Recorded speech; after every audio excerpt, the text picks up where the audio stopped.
Ladies and gentlemen, the time has hit 0. The song is now done. Do you all know what that means? I think it's time for some fun.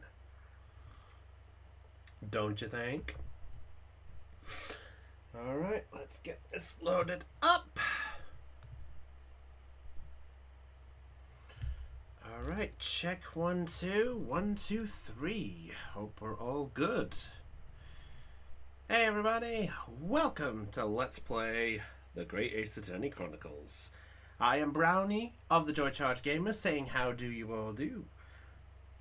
Last time, we got through the trial of Case 4, but we found there's still some investigation to go before we wrap things up. So, to fill in to the people who have just missed what had happened, we've ended up finding out the secret identity of one of the hidden beggars. We found out it was the missing husband of Miss Daly that we were looking for. And apparently, he was the prison warder that was responsible for the professor. Now, it's time to see where this ballpark goes. So let's see how this goes. Oh, God damn it, CC, not now! My CC cleaner decided to kick in. Don't you just love it when you're about to start and then your computer's like, warning, have a disk drive clean. Not now.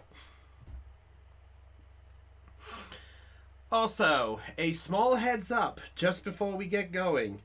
If any of you guys are D&D fans, you'll be kind of on the curious end to know that tomorrow we might not be doing a D&D, but we may be doing one.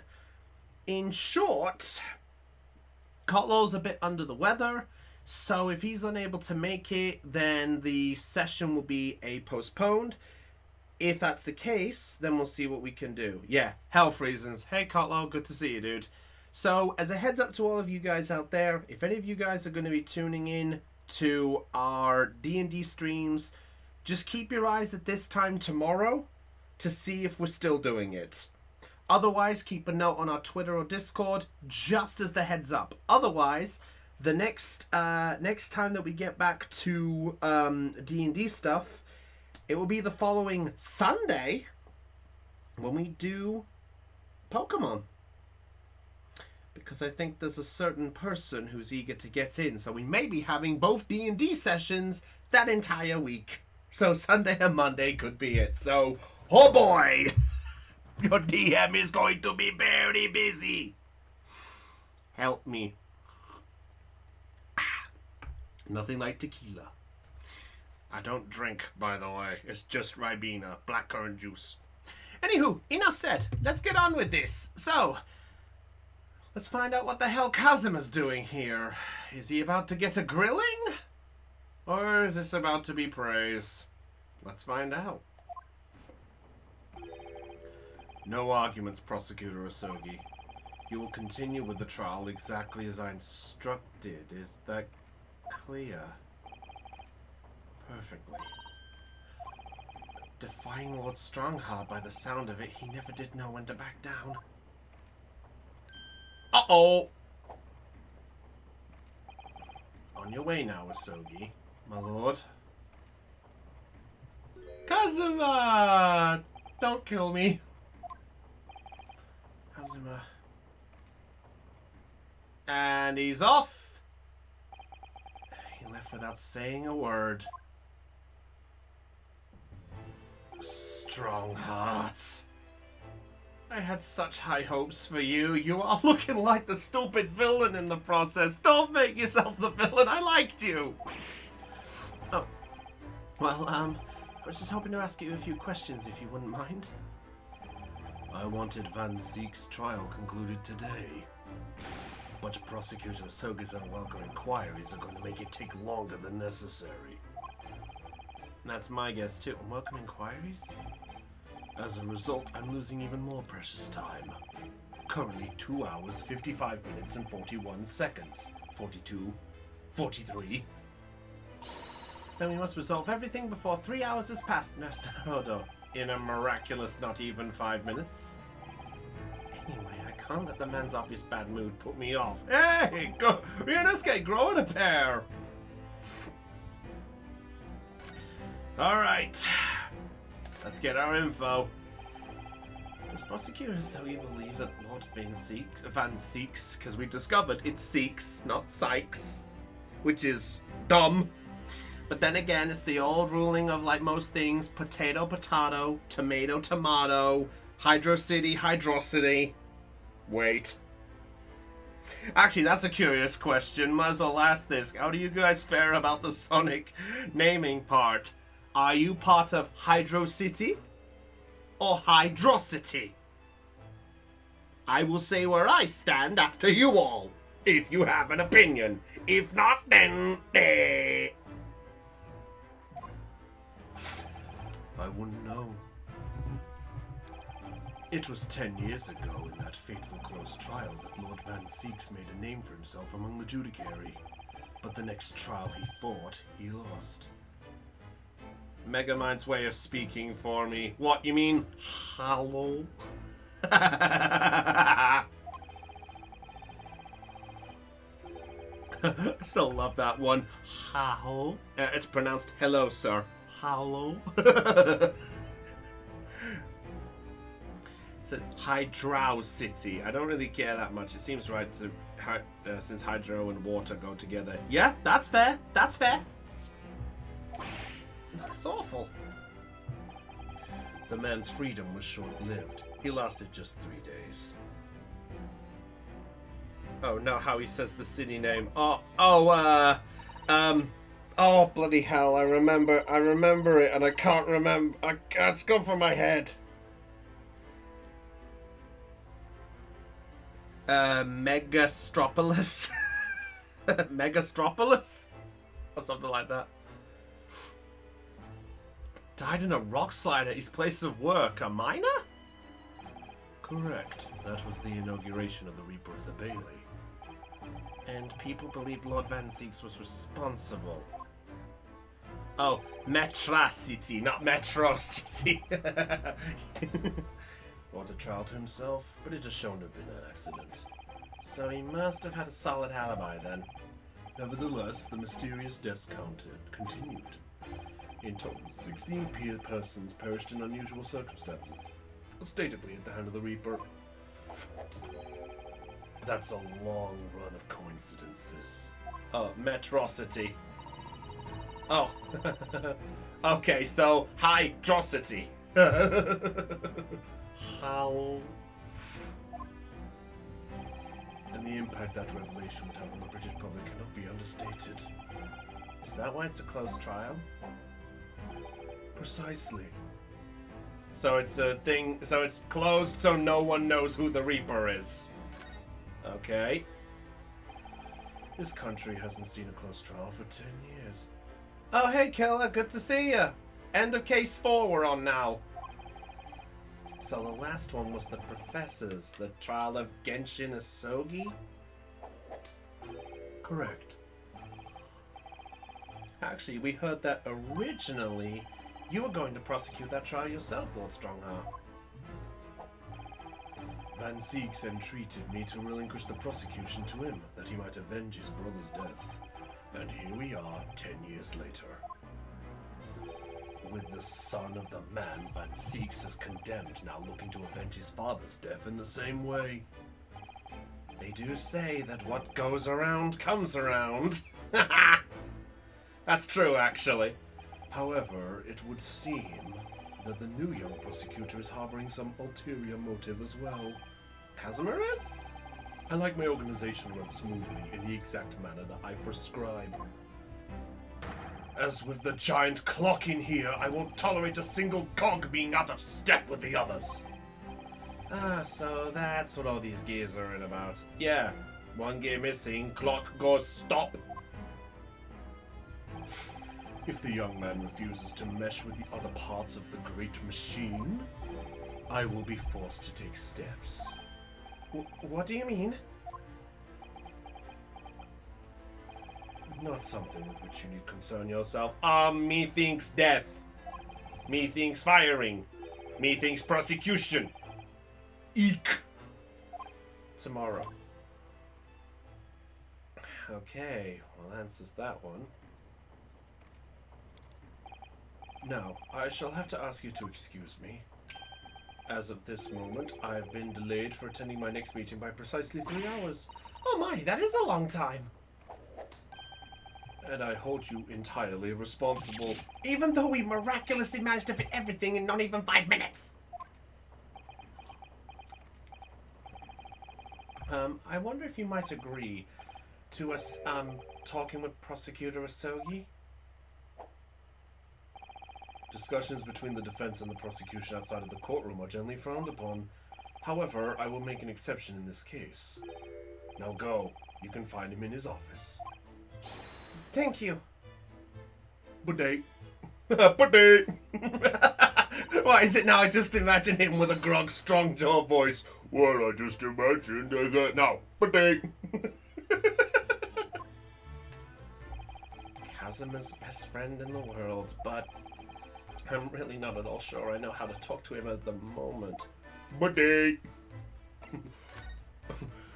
You're telling me that this guy's got a wheel loose? I would like to rage.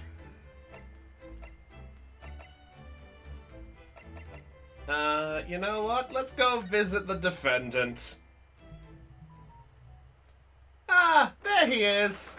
Hello, Van Zeeks. So good to see you once again. Oh, he gets cell number 1, I just noticed. Oh, Iris! Oh, with the outdoor outfit. He doesn't seem like he wants visitors, does he? He doesn't look like he wants anything except a cup of tea and he's done. Must have noticed that we're here, surely. Yep. There we go. What do you Nipponese want? That's no way to greet the lawyer who's trying his hardest to prove your innocence, is it? Perhaps not. Hmm? I apologize. So what can I do for you, Mr. Naruhodo? Oh, this character growth! Someone who's at the Barbarian with an int of 6 actually chose to present himself in court. I could say, no, wait, what? Wait, you actually entered the courtroom with that? Yeah, I love that. Our prosecution is Mr. Hammerstone. Mr. Hammerstone, how do you plead? My friend pleads guilty. What? Of nothing. Did I say it right? Is he speaking earnestly? Oh, the fog will lift over London for the first time in months tomorrow. This does feel very, very strange. Aww. I must say, I was impressed. Oh my god! Not by you, by your fellow Nipponese, your prosecutor friend. Fuck! Oh, I see, yes. It's sardonic, don't you think? For a man such as me, so loathing of the Nipponese, to be entirely at the mercy of the two of you. I suppose it's retribution for having played the part of the Reaper all these years. Actually, his name was Sledgehammer, and he was accused of destroying a tavern. He managed to smooth talk. Wait, what? With an intelligence of 6? What was your charisma modifier? Better have been huge. Why bolt to confide through the bars of the cell door? Yeah, yeah. Oh, I could see that. Hello, Mr. Sykes. My leg. You once told me that you gladly allowed people to believe you were the Reaper because it helped reduce the amount of serious crime that took place in London. You keeping quiet and playing the part benefits the cause, a cause I myself am committed to pursuing. Also, on a side note, I would like to bring up something. If any of you noticed the Discord, he just rolled really well. Yeah, that I could believe. Just as a moment to mention, by the way, to all of you guys out there, I've actually been thinking of my next stream idea, and I'm gonna quickly show it. What do you got? What do you? Oh, jeez, my battery! Oh shit! What do you guys think of this? We do this and we create warriors of most people. And I have an absolute blast. I mean, the other option is I bust out this. Or maybe this. Nobody really liked it. Anyway, carrying on. But the henchman of a criminal killed by the Reaper attacked you only the only day. That was just the most recent of many attempts on your life, wasn't it? Someone is clearly profiting from your silence about all this. Someone is using you. Believe me, ever since the Reaper first appeared. By that, well, what, they create people? Might be an idea. I mean, I could show off what I've made so far. I mean, I've showed some people what I've created. Basically, so, I'll explain something while we just, before carrying on. I did a test to do the Dynasty Warriors game. I did a test to create on number 6. I did me and Dell. I joined Woo. I did my faction there perfectly fine. My first battle, Dell was against me. She was attacking Sun Shang-Ching of Wu in a random battle going, I will kill you. Dell, how dare you betray me? Well, look, I'm sorry, the birthday gift wasn't great. Next planned stream, one of these two games. Basically, number 7 here, Dynasty Warriors 7. I can create warriors and name them after people, and I can have them join me or be enemies against me. And I have created a few of them.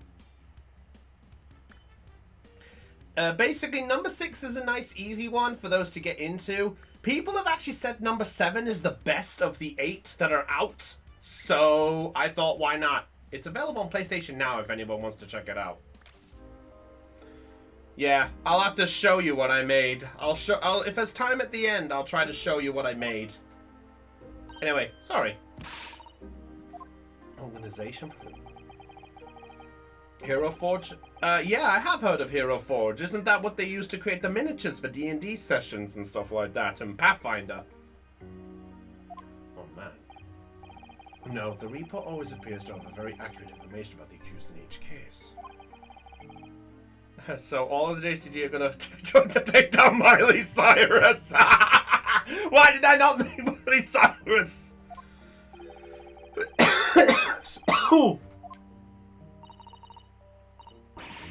Scotland Yard? Scotland Yard's involved? It's taken me many years, but I finally identified the central figure in the Reaper organization. Uh-oh. Why is Iris looking down? What? Gregson was the Reaper?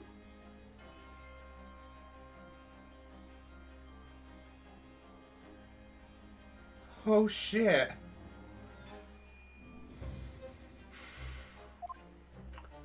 Holy shit. Gregson was... I mean, it would make sense with him being involved, but I don't see why. That's the ex-president of Dow. So the reason you investigated Inspector Gregson is because you intended to expose him as the Reaper? As I said, the Reaper of the Bailey is no single person. It's a highly secret organization with close ties to Scotland Yard. But there's no doubt that Gregson was a key member of that organization. Jesus. Are you saying that Greg Z, that he was behind all those awful criminals meeting their...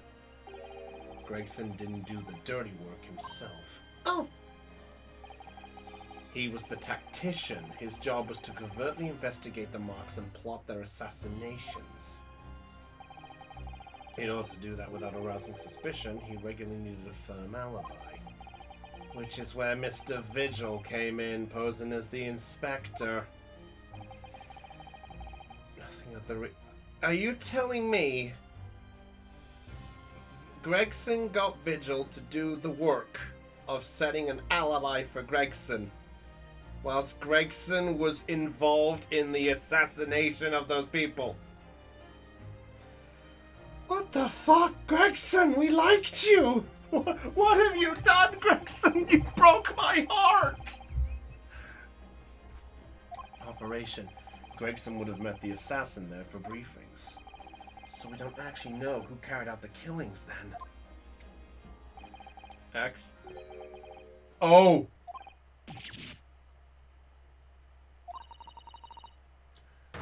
Who? Who? Or if I can name the woman? A young woman by the name of Assassin.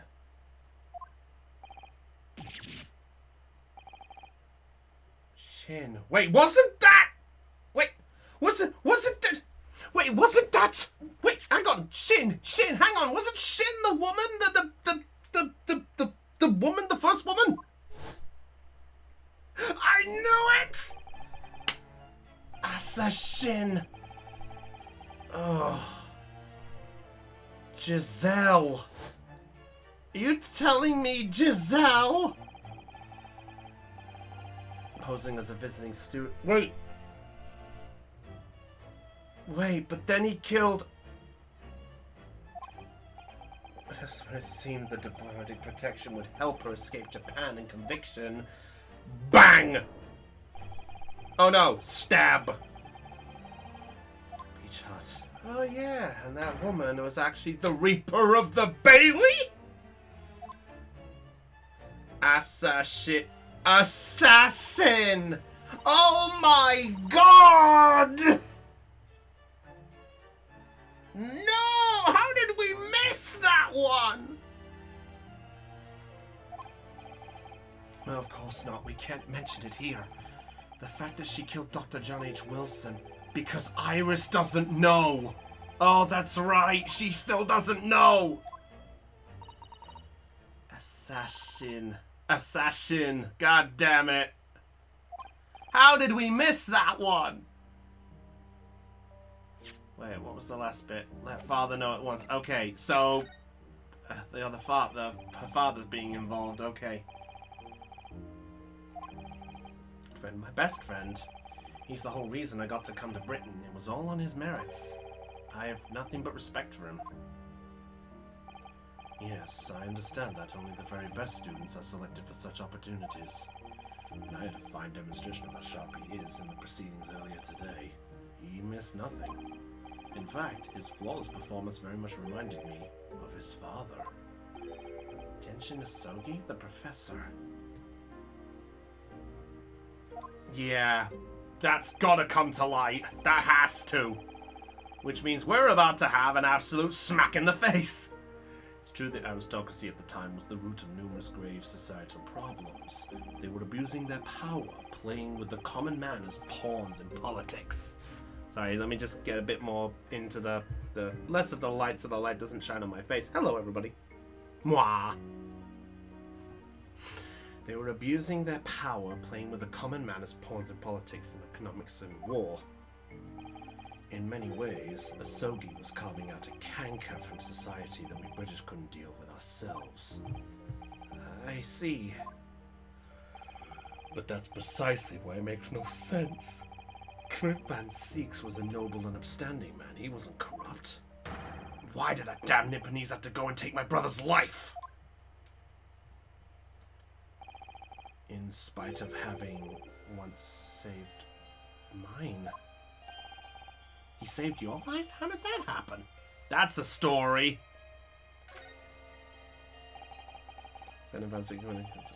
That's the only plot, yeah, that's the only plot left. Right, war has to be the professor's final strike had sent a wave of panic through the capital. So Clint Van Seeks had already been killed at this point then. Genshin and I were walking down some back streets at a late hour. Of course, at that point, I had no idea of the true nature of the man on my side. All of a sudden... Don't make a peep, you're coming with us! We were surrounded. All of our assailants were armed with pistols, their faces obscured by scarves.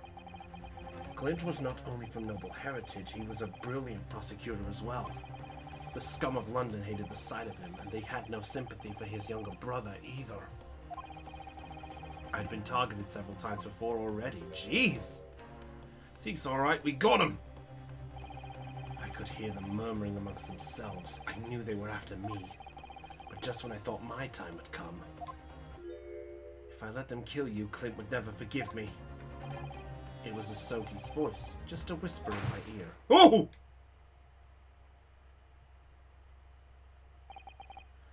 After that, I don't remember exactly what happened. The next thing I knew, there was a silence all around. Henshin lay on the cobbled street. Blood was seeping from his left hand. He'd shielded me. Jeez. 2 days later, they arrested him on suspicion of being London's most notorious mass murderer ever, the Professor. How awful for you. All at once, I lost the brother I've revered in the foreign friend I held in such regard. I'm so sorry, Lord Van Zeeks. So if he's innocent, what's going on? Miserable tale. I never thought I'd recount it to anyone. Well, thank you for confiding in me. The Professor, the Reaper, and Inspector Gregson.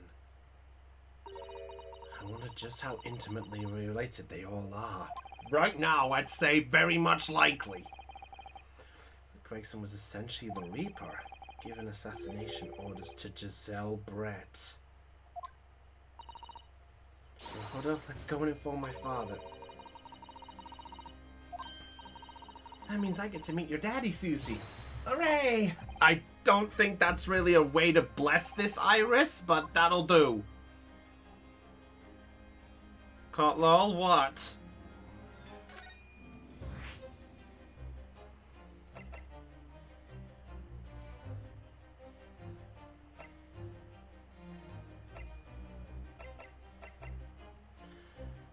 The note from Case 5. What?! The Reaper... That's right! Gregson was on it. Yeah, Gregson was on it. Giselle was on it as in. Who were the other two names?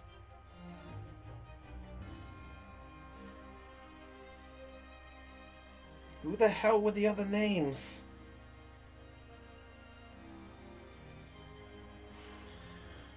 Oh, this is gonna bite me in the ass. I can't remember the life of me for those other ones.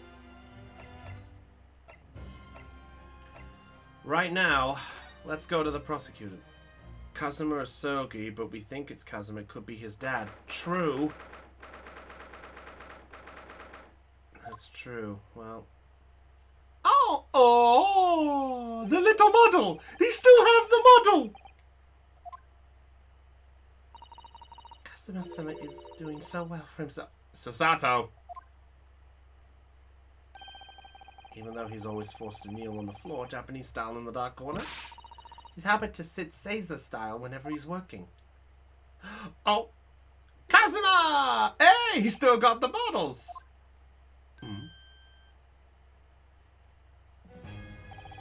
I thought it wouldn't be long before you paid me a visit, Ryunosuke. I was right about what I said, wasn't I? Sorry? That you have all the makings of a great defense lawyer. Aww. Yes, Brett, this is proper friendship. This is friendship, although why did you choose the other side? Well, I always believed that you'd fulfill your dream of advocating in the British courts. I just never imagined for 1 second that it would be as a prosecutor.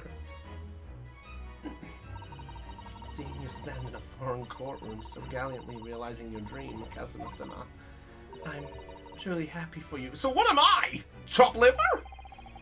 Thankful to you, judicial assistant Mikotoba. Ryunosuke, I always thought it would be fun for you and I to shake up the British legal system a little together. This isn't quite how I envisaged it, but I suppose it's just another twist of fate. Ah, you too are part of Matt Hardy's, the Hardy brothers. Sada-san's father was himself a business student here with Judge Jigoku. And about what happened with your father, then you'll have no difficulty understanding why I had no choice, why I had to find a way to get Britain as a visiting student myself.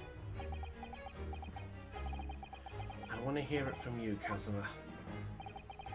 As you wish, Ryunosuke Naruhodo. There we go. Before we do, though... Bat! And bat! Bat! Yeek! So nice of those... You disturbed the bats, did you? Fitting companions of Lord Van Zeeks, wouldn't you say? Actually, I've seen things flying in London in Lord Strongheart's office too. Doves, I think. Perhaps you have to like birds to attain rank in the judiciary here. Although bats aren't birds, of course. How about a sparrow for you? What's that supposed to mean? Oh, nothing. Sorry, just thinking out loud. Why a sparrow? Ah, the chalices. So quaint. I want to get the info from him while he's here, but I know this isn't the... I know the hidden trophy's not here. The hidden trophy's when we get knocked out. That much I know because the thing spoiled a little bit when I was looking up hidden trophies to get to know my 100%. Oh. No evidence that Wilson was involved yet. The list was Aishin, Gregson, Kazuma, and Wilson. That's true. Wilson's the only one we don't know the connection of, if there is one. I mean, maybe there is one, we haven't found it yet. Maybe. Well, let's find out. Oh yeah, that's right. Clonk! Heading across the oceans from Japan to Great Britain before... Clonk! Bizarre series of coincidences led to those tragic events. Yeah, a little ballerina. I thought I'd lost my best friend forever. I must have been unconscious for a long time. When I awoke, I was lying on a bed. It was a narrow little room. There was a posy of flowers by the pillow. It took me a little while to realize that I was in the cabin of a ship. I slipped out of the room and headed up onto the deck. Were you already suffering from amnesia at that point? Yes. I know what had happened or where I was. There was just a voice in my head. You have something you have to do, something no one else can know about.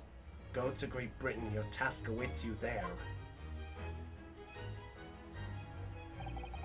It was a calling I couldn't ignore. It compelled me relentlessly.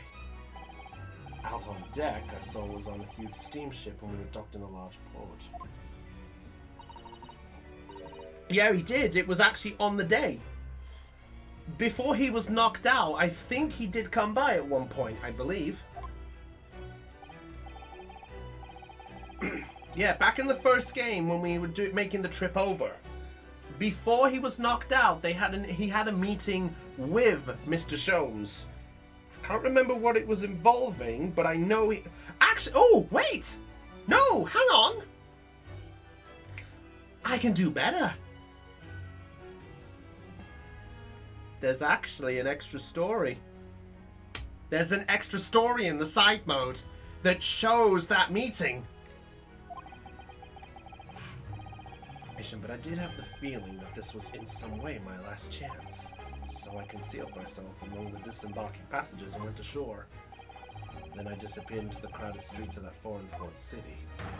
So I could plan my onward journey to Great Britain. Jeez. Good on you, man. I mean, that's dedication, for what goes or blessings or bad. Just under a year ago, was all my past memories lost to me. I was left behind in Hong Kong. Everything was foreign to me. The sights, the sounds, the smells. My head reeled. I was truly at a loss. I realize now that I'd escaped as a dead man, with nothing but the clothes on my back. No money, of course. Oh, how terrifying for you. Yeah, that's horrible to think about. Luckily, though, I had 2 feathers in my cap. One being your knowledge of English, I suppose. That's right. And on the back of that, I was able to pick up some work as a deckhand on a cargo ship. Oh, okay. On the sports, I arrived at Dover. That must have been some 3 months ago now. So for 7 months, he was working in Hong Kong? Okay. Your formidable tenacity of purpose showing itself again. I mean, the man had lost his memory and had literally nothing to his name, but he still managed to make his way to London on the opposite side of the world. Of course, I had no idea why I'd moved to heaven and earth to get here at that point. So how did you end up becoming Lord Van Ziegs' apprentice then?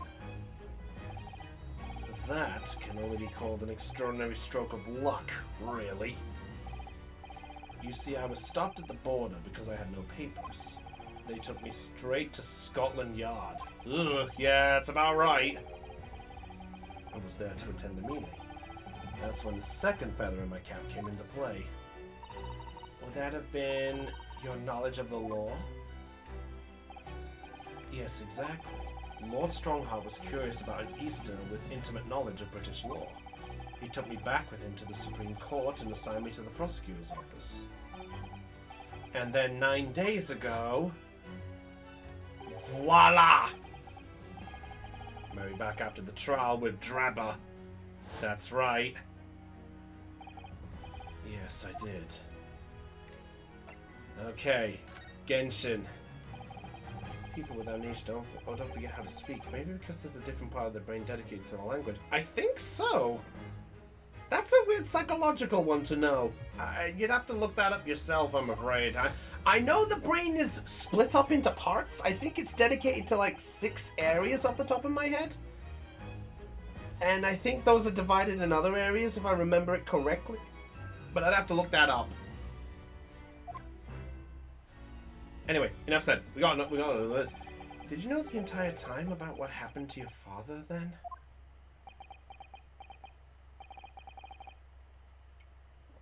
"16 years ago.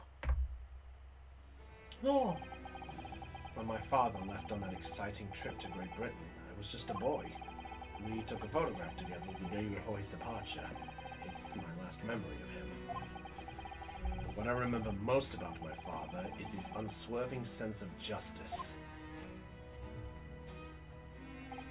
6 years after he left, a gentleman called at our family home. He told me that Genshin, my father, had been taken ill in England and passed away. It was Professor Mikotoba. Oh. Ever since then, the professor was very good to me. Helped to fund my university education at Yume. I'm forever in his debt. But nevertheless, I just couldn't bring myself to believe what he told me. So he couldn't believe the ill part. And deja vu! Mikotoba, what the hell are you doing? There was no indication of the sender, so I opened it assuming it was from an old acquaintance of my father. What I read in that letter changed my entire life. Oops! What did it say? It said that my father had been a mass murderer, and the writer cursed the Asogi name. So with that letter, I found out what had been hidden from me all those years. Okay, that answers that one. Presumably, the letter was sent from a relative of one of the victims. If whoever it was had been a member of the judiciary, he could have been present at the closed trial. The letter revealed that my father had been sentenced to death, executed for being a killer. I'm so sorry you had to find out that way. I imagine the British government did its very best to silence whoever sent that letter. But someone who knew the truth and couldn't bear the resentment was always going to be a problem. Yeah, that's about right. Written by anyone. Why would you believe such a thing? There was a newspaper cutting included with the letter. It was the first I'd ever heard of the professor and his terrible killing spree. Well, what did my father have to say about the letter? I couldn't bring myself to show it to... Oh! What? Why not? Oh! deliberately concealed the truth from me by telling me my father was taken by a fatal illness. That couldn't have been easy for him, and he'd done it out of consideration for my feelings. So instead, I showed the letter to Judge Jigoku. Okay.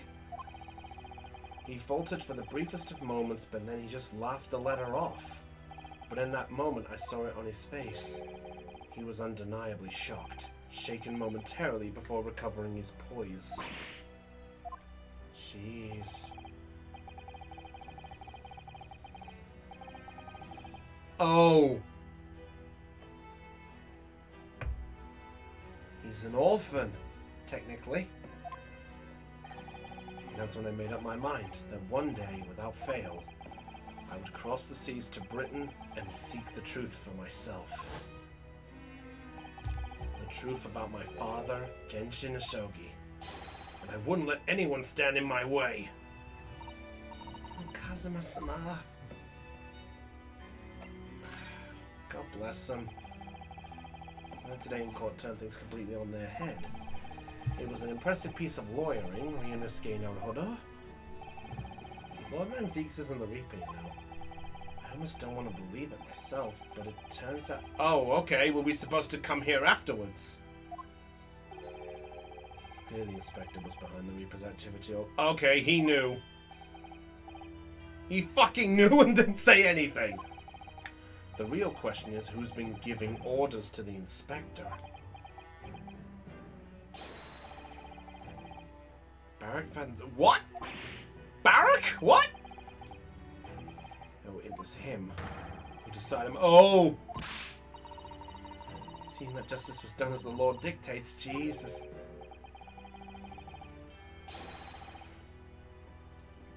Oh, it's just a tool of how they used to do it. Yike! And when a man condemns another, he must take responsibility for his actions. Of course he must. But I know for certain that my father would never have taken another man's life. Kazuma. On the contrary, my father's... It's gotta be. 'Cause it's gotta be somebody higher than Scotland Yard. And Strongheart is the only one that we know who fits the bill. Oh my fucking god, I fucking called it at the start.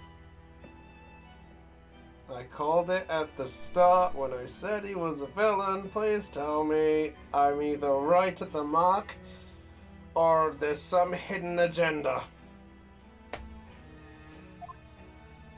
I don't know what to make of this. But how?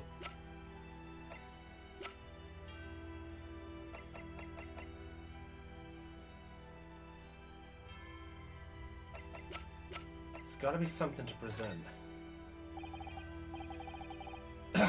Nope. So defense lawyers and prosecutors should discuss evidence.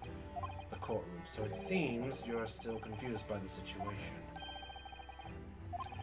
I get the feeling my friend's always going to have the edge over me, isn't he? Trial on Isogi. That's true.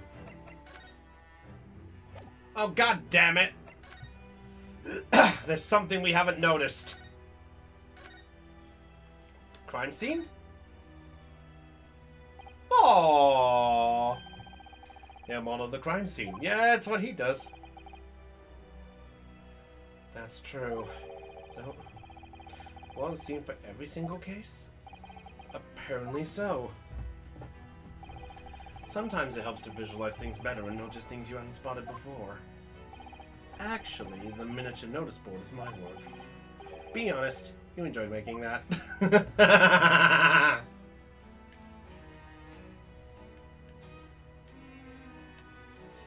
And back.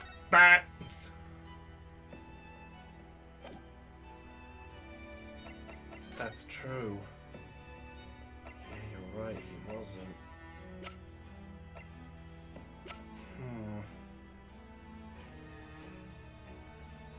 Is there something we've missed?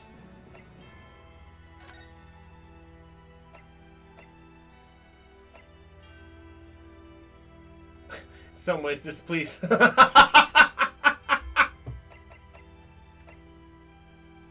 let's check Waterloo. Maybe Waterloo might have some answers.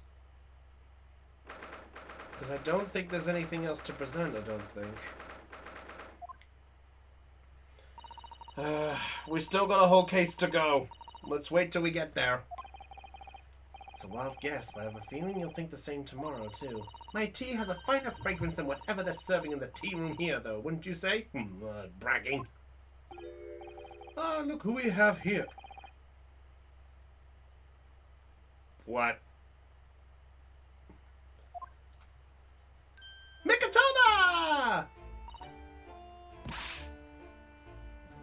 Sholmes declared Asogi dead. You're right, he did. Sholmes knows something. What does he know? What the fuck does he know? What a charming young lady. And you are? Uh-oh. Oh, really? So you're the author of The Adventures of Herlock Sholmes? Where's Wagga High? Pussycat! That's me. Iris Wilson at your service, sir. Uh-oh. You know... Well, Mrs. Wilson, I must read your work regularly and with much interest. He hesitated there. No, Father. Is that so? Well, perhaps that goes somewhere to explain that bright look in your eyes. Aww. Protect Iris. Do we all agree protect Iris? You wouldn't be smiling so airily if you knew just how bright she is, believe me. Now then, young Naruhodo, it was a pleasure seeing you in action earlier. Oh yeah, you did come by. To your Sipponism, I was allowed to observe from the gallery after I'd twisted some arms. And I must say, it was a truly Yeah. They both are. Are they both in on it? That's the big thing we don't know. We'll have to wait and see. Fairly kind of you omitted by Kazuma on the end there. No, please don't misunderstand. It was you who Okay, good, thank goodness. Really? You didn't miss a step against Asogi. We all know how capable he is. Yeah, I know, but she's precious. But it's if she finds out the truth. Then he is quite extraordinary. It's very kind of you to say so. And really nice to hear. Oh, somebody believes in him. I'm actually tearing up. Mikatoba, cheers. I saw it today. Confirmed what I've been hoping for. The favor I mentioned yesterday, Naruhodo. I trust you haven't forgotten. Oh, no, you did mention something, didn't you? But first, something to report, Father. Uh-oh. Of course. Shall we take tea while we discuss matters further? I wonder where Jigoku has got to. Well, that's an omen. That's an omen. You know about the so-called Reaper of the Bailey? Well, I've heard rumors. Some members of the Judiciary explained it to me yesterday. Of course, when I was a visiting student here in London, the Reaper was yet to emerge.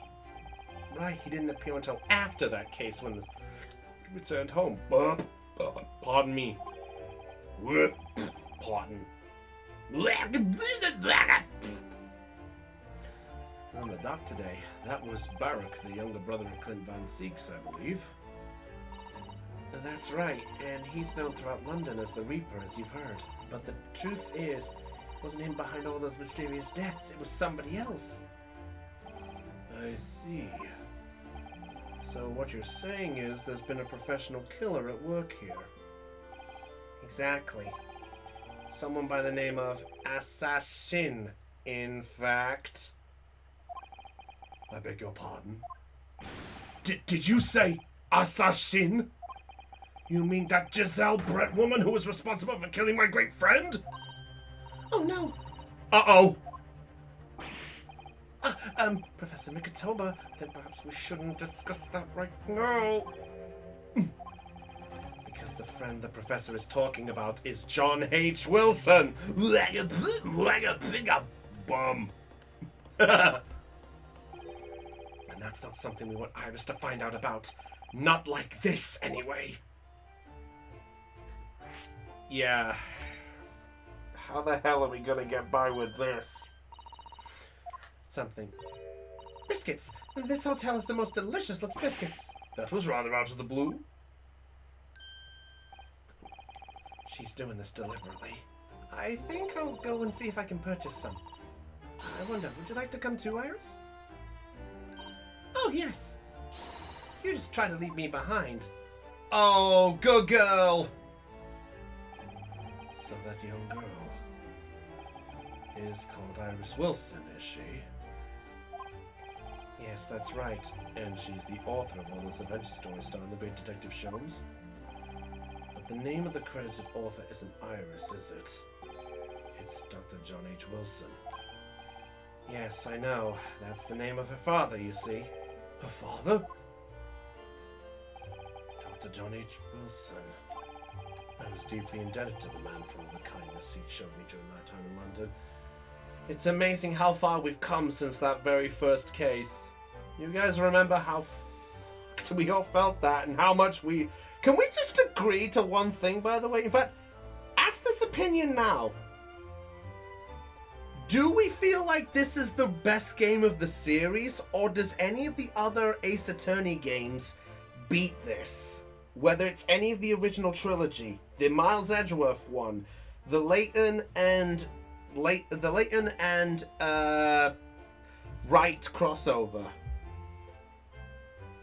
What do you guys think? Yes, Eon, you said wait. Hold on, you gotta do it right. Iggy! Objection! You need to reciprocate and invite him to the Imperial University 4 years ago.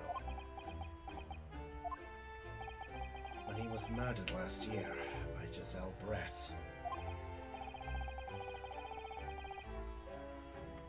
One tries to set up the bigger mysteries while having some of its own bigger one. Iris knows nothing about that case, but it seems very likely that the victim, Dr. Wilson, was her father. Well, I can't say that we ever spoke of his family, so I don't know if he had a daughter or not.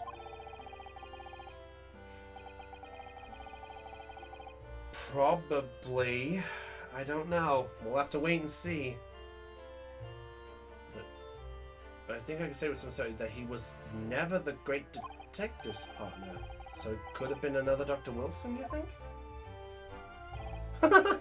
Well, John and Wilson are both common names after all. Still, it's probably best not to mention this to the young lady until we can be sure. That's what we thought, yes. They're back! With cinnamon biscuits! Aww! They smell delicious, Iris! I think cinnamon will go very well with the tea they serve here, don't you, Susie? Good Sasato, well done. What up, cop? You said wait. Yeah, about the extra one. About the name part. That's a concern.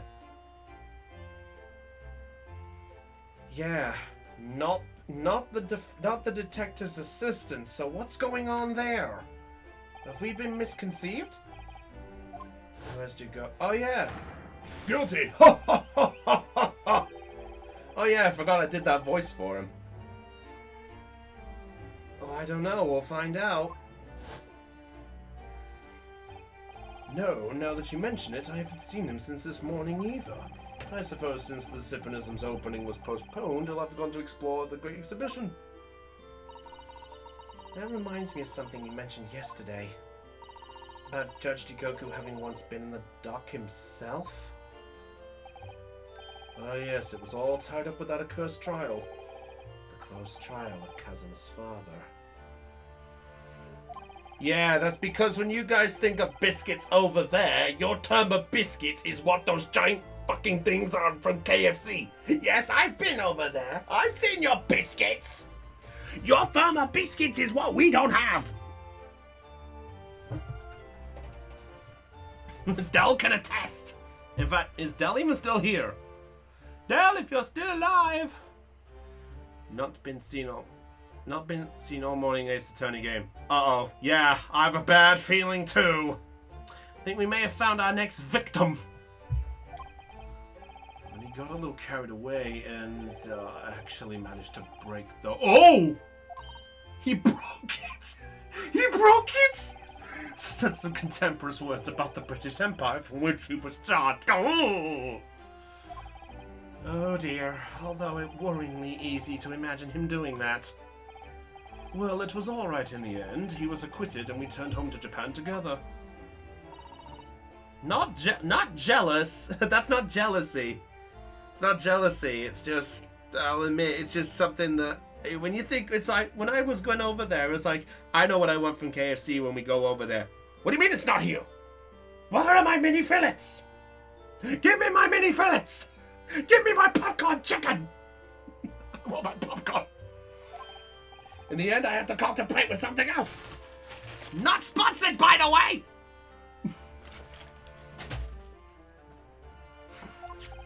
Here, I have a copy of the photograph we all took together here yesterday, please. Aww! Oh, what a lovely picture. Certainly seems to shout we've arrived in Britain. Aww! Okay, why is that in the record? That's proof. None of us had any idea what was coming when we took that, did we? No, that's true. And now the favor. Aeon is the VIP! He's a violently impulsive prosecutor! Okay, Aeon, who's guilty for what crime? And what's that punishment if it's a real person? Well, this fateful trial that you're fighting, one way or another, it will over be too long. Yeah. I'd like you to accompany back to Japan? You want me to... What?! Give him the diamond, Brownie. The diamond? How do I give him the diamond? Oh, okay. How do we give him a diamond?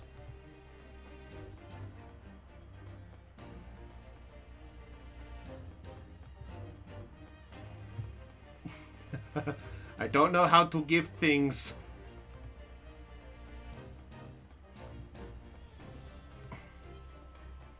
Click his name.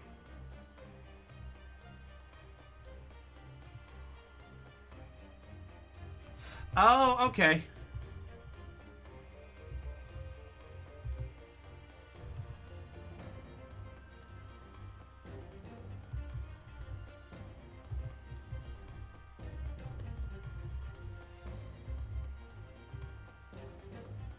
There we go! VIP! Aeon should be VIP now! I think. Hope I did it right. Understand, you've seen how our courts work firsthand. Japan's judicial system is in its infancy, especially when it comes to defense. You mean Supreme Court of Judicature is in desperate need of a good defense lawyer as soon as possible? Oh! They want... Their favor was looking for a good defense lawyer. Been in London a year yet. I've read all the Sasato's reports. I'm well aware of your extraordinary talents. That's fair, Aeon. Happy VIP. You, Naruhodo, are precisely the man our country needs. So, you'd be leaving then, Runo? And what am I supposed to do, Father? That's a good question. You came here to serve as Asogi's judicial assistant. Sorry, getting uncomfortable with these earphones on. Our government's still in the process of deciding how best to deal with this situation, though. You've always chosen your own path, Sasato, and I trust your judgment in this matter also. So in short, they're letting Sasato pick. Don't look so downcast. It's merely a suggestion, you understand? A hope, if I'm honest, but I won't force you. All I ask is that you consider it, and come to a decision by the time this trial concludes. Yes, alright. You... Oh, Rune, oh, Iris! The thought hadn't even crossed my mind. Up until now, I've just been trying to do what I believed to be Kazuma's will. But it turns out that he's still alive, so where does that leave me? Jeez. That's right.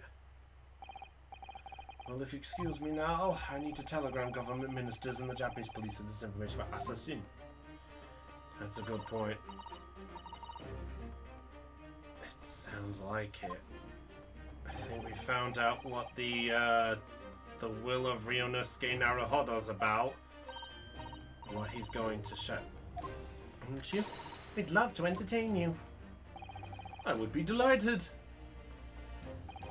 The best of luck for tomorrow, Naruhodo. And give my suggestion your full consideration, won't you? Yes, I will. Going back home.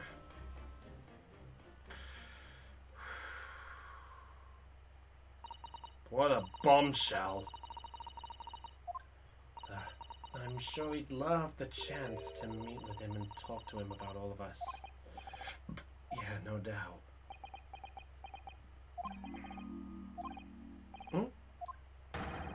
Sholmes! So you're all now. Ah! Mr. Sholmes! Hurley, where have you been? Why, I joined you all for tea, of course.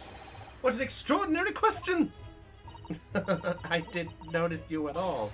No matter, no matter. Anyway, to more pressing concerns. Mr. Naruhodo! Oh, yes? I must dispatch a telegram to your country at once. It's a matter of much urgency. To Japan, you mean? Tell me, to whom can I entrust the task? Quickly now, who? Well... My father has just now left to send a telegram to the Imperial Police Bureau of Japan himself. I see. Well, he looked reliable enough for a bearded fellow. I don't think father's sports could be considered a beard. There's not a moment to lose. Kindly ask your trusty unshaven father to see this is sent. I will, but what is it? No questions at this time, if you please, Mr. Sato.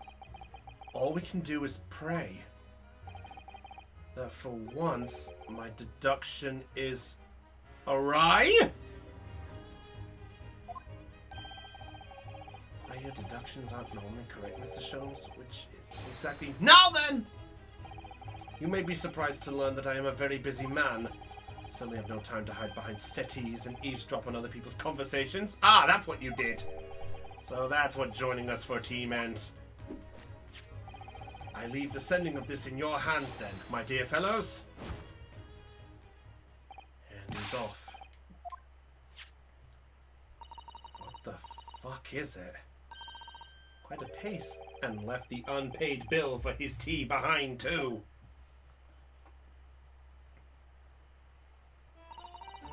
Father at the telegraph office. At once. And I'll run and call us a cab, straight away. And I'm left on my... And there was me thinking everyone would be clamoring to pay Mr. Sholmes' bill. Oh, we can only move.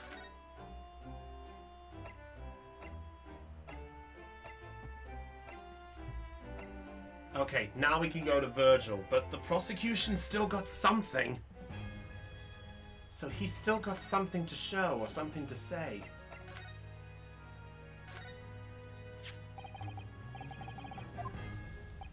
Oh, please tell me it wasn't just this. I think it's yours now. Sorry? You're the defense lawyer. You have a talent for it. I've always known that you would. Oh! Having life as your friend, I couldn't be happier for you, or more proud. Kazuma, hold of that. Besides, I'm a prosecutor now. That armband would have no meaning for me. It still does. Well, if you're sure. Thank you, my friend. Okay, that wasn't it. Okay, nope, not that. Not that. I'm sure something here is the trigger. Might as well show him every bit and see what happens. Oh, there we go. Customer. Sykes is responsible for your father's death, and he's not the Reaper. He's the defendant and deserving of a fair trial. You mean like the one my father had? It's a close trial now, too. The conditions are exactly the same they were 10 years ago. And even ruffle some feathers. I have a... Oh! Kazuma. Okay, not that. Well, that's one info. Not the notice board. Actually, what am I doing? I think I know what I gotta check. How about the fucking picture? It's gotta be this. It's gotta be the photo. It's gotta be the picture, the painting, the portrait, the ting. Yes, apprentice, not friend. And during the time I was suffering from amnesia, I didn't even notice that picture. Fuck! I mean, it's not the smallest picture. I wouldn't have the first idea what the man decorates his office with. Okay, not that. Incredibly stylish desk. Well, I might as well check everything while I'm here. It's not my style, though. That's a face that says, bruh. No, I noticed you've been working at the little table on the floor, kneeling down Caesar style. I thought it was some kind of punishment set up by Lord Van Sykes when I first saw it. I find it the most comfortable way to work. I can't do it. After a couple of minutes of sitting with my legs folded under me, they start to go tingly. Don't exaggerate, Ryunosuke. We both know you can't even manage a minute. Charming. Chalice! All the chalices and bottles all neatly lined up. Yes, he's extremely particular about all that. He has a strict regime for everything, from the storage of the casks to the bottling of the contents. Oh, she must have been having a tough time with it being his apprentice. Actually, no. Oh? He's so particular about it all, he refuses to let anybody else touch any of it. So it's been quite easy for me to act. Talk about weird.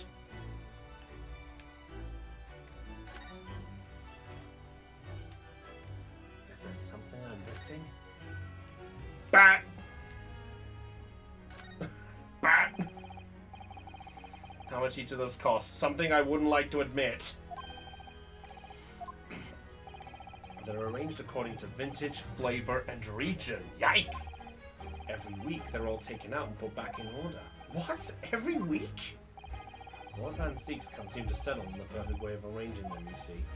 Vintage, flavor, and region don't neatly coincide. That's the trouble. Gosh, being his apprentice must have been a real challenge. Actually, no. Oh? He considers the task too important. Oh, okay. He does it himself? He's a barrel of laughs and here in court then.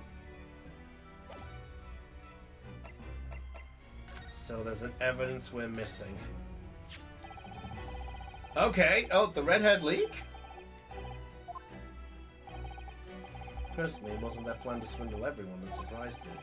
It's the fact that so many redhead people gathered from all under London that day. Some great detective being among them. I expect those two are in their cells as we speak, wishing they never dreamt up their little plan. Or maybe they're busy plotting their next one.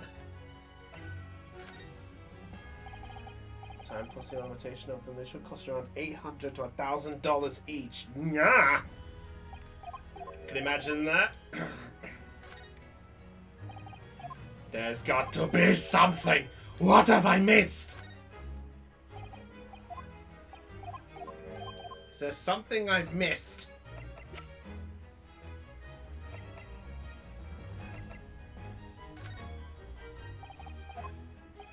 I'm double checking all of this. Oh, okay. The autopsy report. Duh! Inspector Greg's autopsy report. Yes, there was some unusual.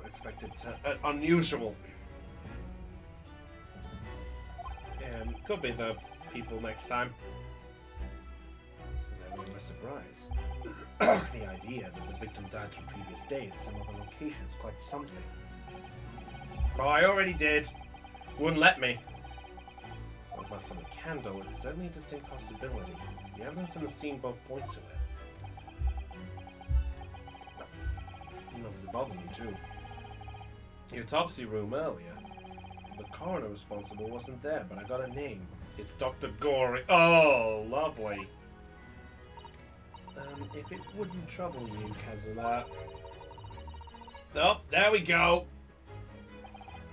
Of course, though, Pushed under the carpet. Scotland Yard's autopsy laboratory is behind Lowgate Cemetery. Oh, charming. You know it, do you? Oh, too well.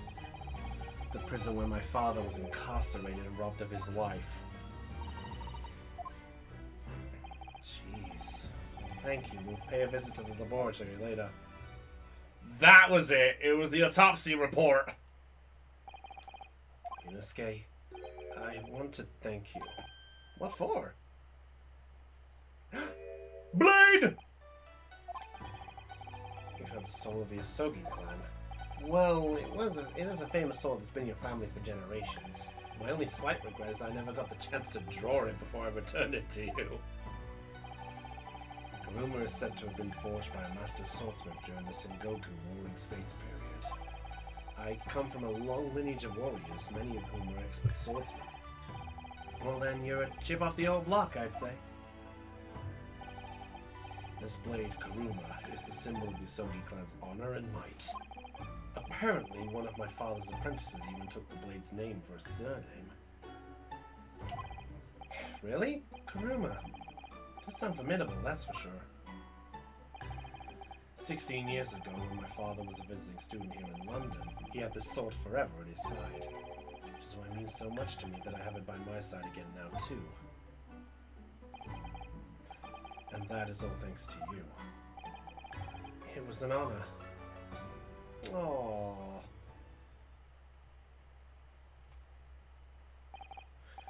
Now I have preparations to make for tomorrow. Perhaps I said a little too much. Lima, you've changed. No, Ryunosuke. Most mansions. Yeah, it's true. Huh? We understand your resentment for Lord Van Sykes, given what happened, but the fact is, those events in this case are, well, unrelated. Is that what you want to say? How can you be so sure? What do you mean? Never mind. That man is the Reaper, and it's for that reason that the Inspector was killed. We'll prove as much in court tomorrow, by whatever means necessary. Can't let you do that, Kazuma. I know you'll do what you have to do as a lawyer, but I'm sure I don't need to tell you that I won't be taking any prisoners in the courtroom. Expect nothing less. Till tomorrow, then, in the Old Bailey. Oh boy! Well, there we go. We got 2 places to go.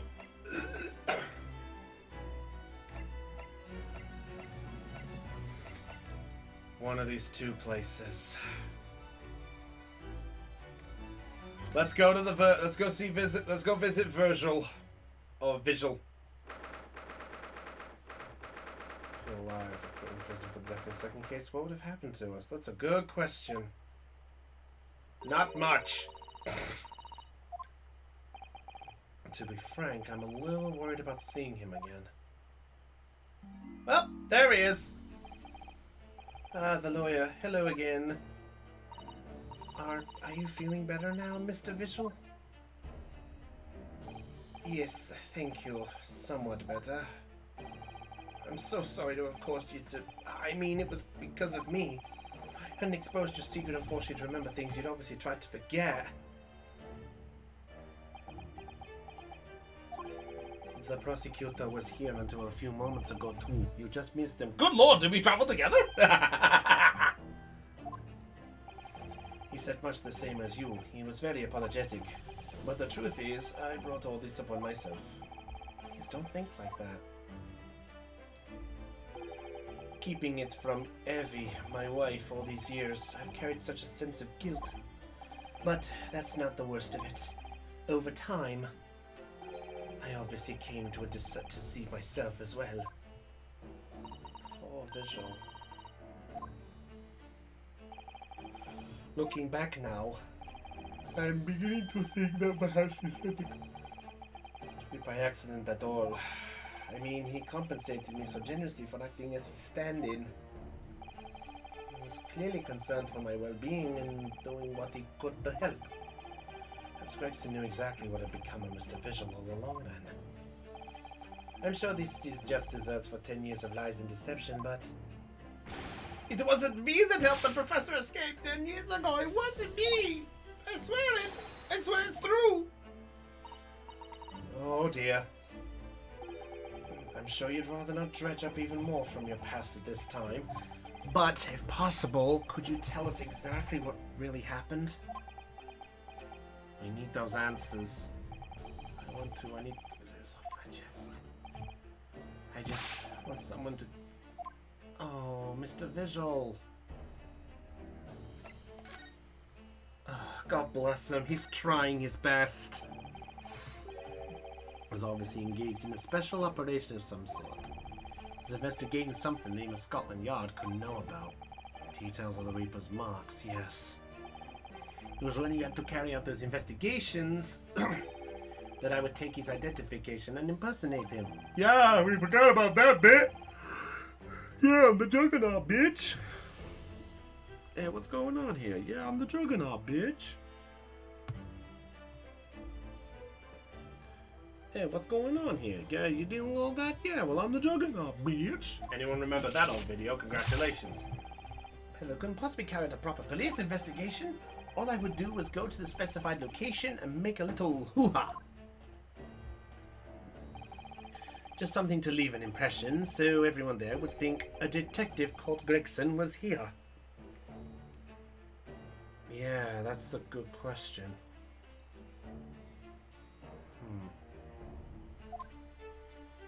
That's the matter we're trying to decide. I got hair in my mouth for some reason. Pardon. It's at the park on Light Street for the Redhead League event. So as usual, I flashed the inspector's identification around and was very vocal about my presence. But then you... Iris! Wait, oh, that's Iris turning up. Always make the point. That's what the inspector asked me to do, yes. Well, that's one way of becoming a legendary detective, I suppose. Not a good one, though. The bruising on my neck at their hands. But the following day, they kept their word and released me. Without returning the inspector's identification to you, however. We had arranged to meet in the Fresno Street room at 5 that day so I could report back to the inspector. But at the agreed time, that's when I heard the gunshot. So, he technically is sticking to the story. Okay. Midnight on 17th June, 10 years ago. That's right. Never actually took place, did it? Or rather, the execution itself must have been used to effect the plan of escape. I hardly dare to imagine what a chilling plan it was. Barclay was renowned for being the highest security prison in the country. I don't know if it is at this point. I'd rather not guess. Excuse me. Notable exception. Or rather, one notable loophole. Something that was never questioned. I have a feeling I know what that loophole was now. The coffins into which the bodies of the executed convicts were placed, correct? Yes. Once the coroner had confirmed the death of a condemned convict, the body was taken in his coffin for immediate burial in the cemetery just behind the prison. Okay. The chief warder first had to sign the necessary papers. After that, no member of staff was permitted to touch the coffin containing the body again. When executions took place, only the executioner and the coroner were permitted inside the chamber. I would wait in the adjacent room for word that the condemned convict was dead. On that occasion, once I had the confirmation, I went into the mortuary to find a lone coffin as usual. The procedure was that I'd sign the paperwork having checked the coffin, then nail it shut. But for some reason that day, the coffin was already nailed shut. Aha! Booyah! Jackpot! At the time, I assumed my departure was to check the coffin and nailed it shut before I arrived. So you mean the coffin contained the professor alive and well? God damn it. And that's why he escaped from the coffin in the idea. He wasn't killed, he didn't raise from the dead, he just was hiding in the coffin. Now the big question. How? How the fuck? The fair inside to breathe for long. In the hours of the fall that followed the burial, somebody dug up the coffin again to set Genshin free. But in the end, he was fatally shot in the graveyard anyway. So he technically still died. I'm afraid I really don't know. All I can say with certainty are two things. Sogi couldn't possibly escape the way without help from somebody working in the prison. And that somebody was not me. Guilty of last trial had a hand in that. Yeah. But we don't know what else than that. So you knew the man then? The professor, I mean. Yeah, the coroner was the one who basically we got on there. Scythe. Would you mind telling us what you know? Oh. Well, having been condemned to death as he was, any contact I had with the man was short. I'll try this. After that trial, which was carried out behind closed doors, attended only by elite members of the judiciary, they called for his execution to be carried out at the earliest possible opportunity. The outcome of the trial was set from the beginning, wasn't it? It was a time of delicate diplomacy when Britain and Japan were in the process of signing an important treaty. That meant that this potentially established case had to be dealt with swift and discreetly. The man had less than a week in total. Chief Warder, I oversaw his short stay in the cells until his final hour. I remember being struck deeply by his noble character and incredible resilience. What do you mean exactly? Well, he's to Japan. He was a killer of many men, but he always was quiet and polite. He was a gentleman and a man of intellect. Whoops. In fact, I couldn't bring myself to believe what he'd done, so I asked him one day. Oh! Those 5 members of the aristocracy whose lives were taken, were you really responsible? I'm guilty of the unforgivable crime of ending another human's life, yes. The following day, the closed trial took place, and the verdict was no surprise. Guilty. That night, when he was brought back to his cell, I saw something unusual. Oh! Here we go! Come on, give us a clue. Give us a hint. Give us a hint. Give me. Last will and testament. He made a will? She said it was on the night following his trial and he'd been found guilty. He was doing the rounds of the cells, and when I looked into Asogi's, I noticed that he seemed to have a sheet of paper in his hand. His last will and testament, then, presumably. As soon as he noticed me, he hurriedly shoved it behind his back. So he went to hide it. So unusual. Isn't it normal for a man to pen a will when he knows his death is nigh? Yes, that's true, but there were special conditions to Asogi's incarceration, you see. What sort of conditions? Well, even though he was held in a cell... HELD IN A CELL! Sorry, I couldn't resist the WWE reference. It was me, Austin! Even though he's held in a cell designed for condemned inmates, he was allowed to keep his personal effects with him, with one exception. Really? He was allowed his things? That is unusual, certainly. Of course, he'd been convicted of killing 5 members of the aristocracy, but at the same time, he was a guest in our country from the Empire of Japan. The powers that were determined that his final days shouldn't be needlessly uncomfortable. So it's like being on death row, essentially. The exception you mentioned to the personal effects he was allowed. That's the point. He wasn't permitted to have writing materials. Specifically, no pens or paper. Wait, why? Prevented from leaving any written record of what happened to him? Yes, that was the long and short of it. I have no idea where he obtained that paper. Any writing materials would have been confiscated from him upon incarceration. As I said, he hid the paper behind his back and then he pleaded with me. What did you just hide behind your back? Please turn a blind eye. This is my flight. But you know it's against the rules. You're the only person who's seen. You agree to keep quiet. Alright then, but what's on that paper? A last will and testament. This will is the only weapon I have left now. Weapon? How can a will be a weapon?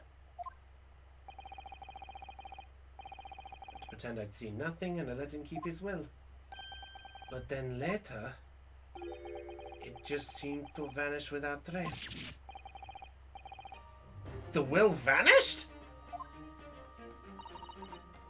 It seemed that isn't the end of the story of this mysterious will. Ah, boy, there we go. The only person who saw Asogi's will, but somehow it disappeared. It was after Asogi's execution, which was actually an elaborate jailbreak. The warders gathered up Asogi's possessions that were in his cell. They were all to be sent back to his family home in Japan, you see. To Kazuma-sama. So that explains how he got the sword back. I was wondering how he got that back exactly. Yeah, fair enough. You're saying it wasn't anywhere to be found among his personal effects? The will, I mean. That's right. Though I didn't search through them myself. But Governor Caden was livid. He was screaming, "It cannot have disappeared completely!" That doesn't quite make sense though, does it? In what way? Yeah, how the fuck did he know? Well, we'd understood only Mr. Visual was aware of the will's existence. In which case, how did the prison governor know how to look for it? That's a good point. Really don't know how he knew. But it certainly seemed as though he knew of the will's existence from the outset. Only he didn't refer to it as a will. What he said was... the Asogi Papers.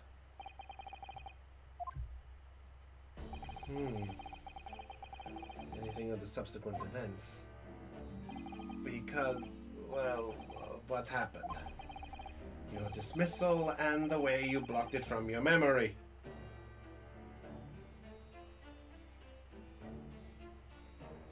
You know, I think I might have an idea too, Aeon.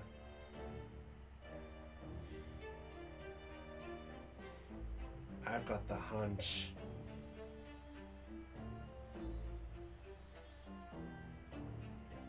I think I know where myself, and it's just clicked to me. But I'm keeping this quiet just in case. So I don't look like an idiot. Ha! It's relevant to the case now. Well, anyway, thank you very much for sharing it with us, Mr. Vigil. We're very grateful. Well, hopefully he'll be okay. I'm afraid there's really little more I can tell you. I got it right first time, damn it! My wife Evie will be here shortly, so I do hope I don't appear rude, but... No, not at all. Thank you again. But what will become of you now? Well, impersonating a police officer is a criminal offense, of course. I imagine that once I'm fully recovered, I shall be arrested. Jeez. I'm so sorry. Don't be, please. This was all my own doing. I always knew that this day would come. Well, I wish you well. Goodbye, Mr. Vigil. Ah! Before you go, there's just one thing. Oh! Yes? What is it? The Asogi papers. I'd be very grateful if you'd make no mention of the things I told you about them. Presumably for some good reason. It's my understanding that their very existence is a closely guarded secret. So we can't let that slip. Well, it could be rather troublesome, I think. Yeah, sounds like a good idea. So we gotta keep it quiet. Make a note of that, everybody, just in case.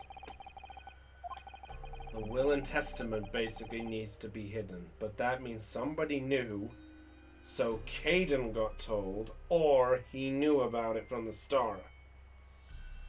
So now that leaves us with Strongheart and Caden. And we've also got Sholmes' behavior to consider. So I'd say we've got 3 suspects in all of this. That's my hunch. What to do with his plan to escape? As anyone who might know more of a document Kazuma's family left behind, Mr. Virgil's governor! Oh boy, back to the prison! Oh boy, here we go. Back to the prison, it's back up and running.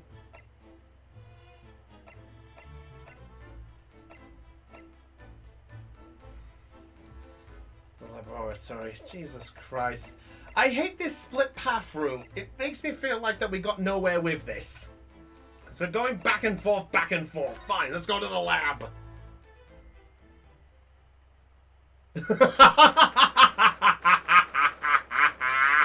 Oh, that desk changed to something else. Pussycat! Turns out to be the villain. Well played. Yeah, I could see that there. Look, nice. Yarn cat! Doll cat!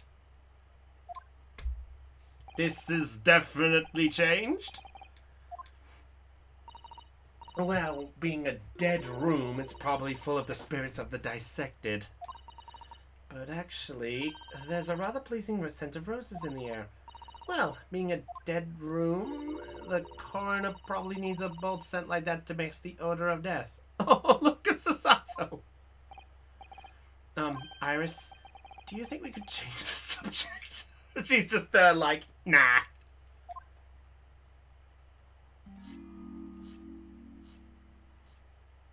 Shink, that was the sound of knives.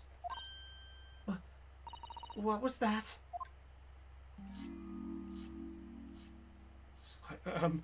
Last I checked, I'm pretty sure I was not playing, I was not playing a horror game. Not playing a horror game. Oh, there she is. Yeah, dude, there's Jan. There's the pussycat. And one on the shelf there. Dr. Gory?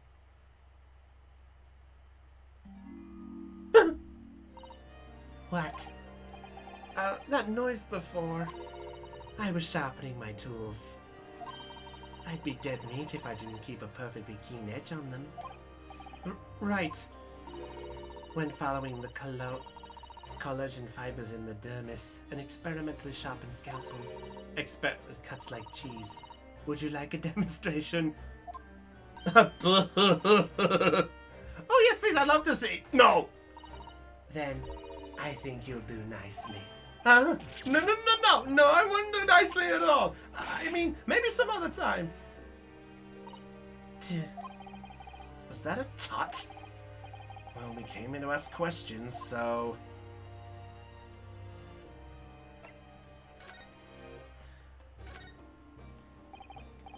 could I ask your opinion about this? Oh, no.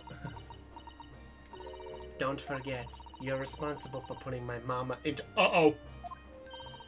Should I... Oh, no. Oh. Vendetta. Vendetta. Vendetta. Big vendetta. We're going to... I'm going to die. We're going to die.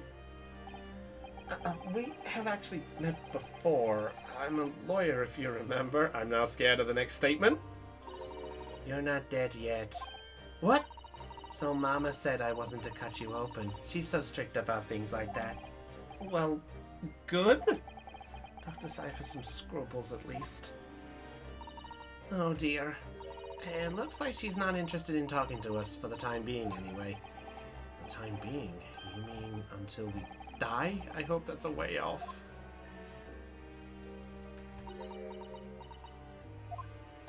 Sorry, but I wasn't planning on dying anytime soon. Surely there's some less drastic way of making her listen. There's something. There's gotta be something that makes her click. I did before. I'm hoping it's talk about this. I need to go change my underwear. Yeah, you're right. Yeah. Think of it this way, Aaron. You have that size screen. You have a size screen that's about that big to look at. I got a TV that's like 5 times bigger than that. I'd show you, but nah. They're how I practice. Sorry. Mama always says that operations and dissections require speed and accuracy. So I take out my needle and thread and stitch 3 new dolls every day. Ah, right. I used to make livers or kidneys or intestines, but Mama told me to make something more friendly instead. I think I'm about to throw up. That's quite different to what I'd imagined.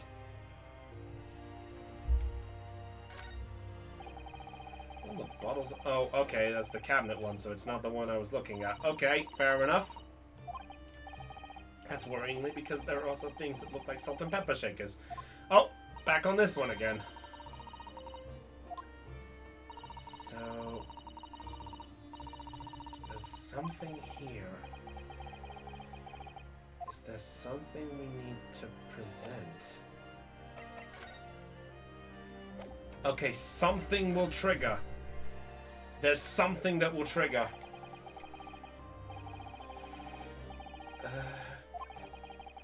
I think we put them side by side. They seem so horribly disturbing. So there's something that will trigger her. Something that will get this info.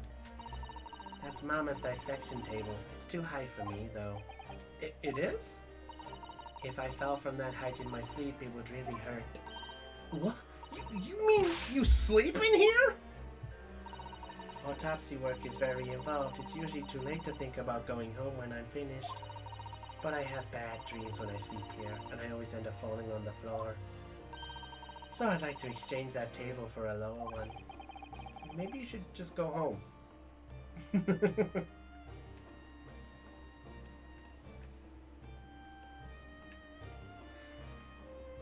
The autopsy report? That sounds like the obvious. Oh, yep, there we go. Yeah, it's gotta be this. Has to be. He was very good. Good? Sorry? His skin didn't snag my blade once, and very little mess. His joints dislocated easily, and his muscle tissue was a pleasure to work with. We can skip those details! But there is one thing about the report that's caught my attention. You don't seem to have recorded a time of death. Oh, that triggered! That triggered! Oh! Hello! How quickly do I have to change your name to Alice? Because I'm pretty sure you screamed doll. Oh, that made me jump. Then please tell us what happened. I'm not gonna lie. I'm so glad there's not a creepy smile there. Because if it was, I think I was about to. I think I felt like I was playing Streamline, and I don't want to play that. And I don't want to play that Switch game. To those who want to know about that one, it was something I glanced at when I looked at the shop one time. There's a graphic novel with like a major bunch of endings. 3 girls are part of a stream channel, and they basically have to progress through a haunted hotel. And the idea is you have to go through the hotel and try to avoid this killer pig doll thing that's chasing you. And depending on how much info you get before you get to the exit, would indicate whether you get out of there. But the thing is, in order to get an ending, you have to keep all 3 alive. If either one of the girls dies along the way, regardless on which one dies, it's the same ending every time. So if you're after every ending in the game, you need to, I think from my recollection, 6 times. So in short, one playthrough is one of the girls dies, and then doesn't matter which 2 left, and then the others is a percentage of evidences based on the whole thing. All I can say is it is, well, let's just say it caught my attention. For some reason, it's something I can't help. Tell me I'm not the only one who does that. Tell me if any of you guys ever... Okay, let me rephrase this quick. How many of you guys play a game, or you see something of it, like its name in the shop, or a description on a wiki, and you're like, it says that it was a thing with multiple endings. What were these endings like? Oh, fuck! You know, kind of like that. In my case, it was that game, but also Danganronpa. When it said that people found fun in the executions, I got curious. The second game is officially the one which triggered me. That fucking first one. Those who have played it, congratulations. You have a stomach for it, and I'm glad you're happy. I'm not! Anyway, I said, it's really the most crucial detail. Oh, I was told not to write it. What? By whom? Strongheart? Strongheart. Why? Statements about the gunshot and the other evidence, it was obvious. The man clearly died at 5 p.m. on 1st November when the gunshot was heard. But now we've proven it's not it, so... Was there some reason you didn't include it? Dr. Gory? If you're hiding something under Longhouse instructions, then sooner or later you're going to go the same way as a mother. Uh-oh! Give it here, then. We have an updated autopsy report. Yay! We're the updated autopsy report! You've written... What? What's she written? Tell us! Indeterminate. But... Okay. Under the coroner, Dr. Gory, an accurate estimation of the time of death is not possible. Okay. Why? What do you mean by that? Why was the time of death indeterminate? When the specimen was brought in, it was still fresh, so the time of death could easily have coincided with the gunshot was heard. But there was one small discrepancy. What discrepancy? There was some fried fish in the pocket of the specimen's overcoat. That fish had started to rot.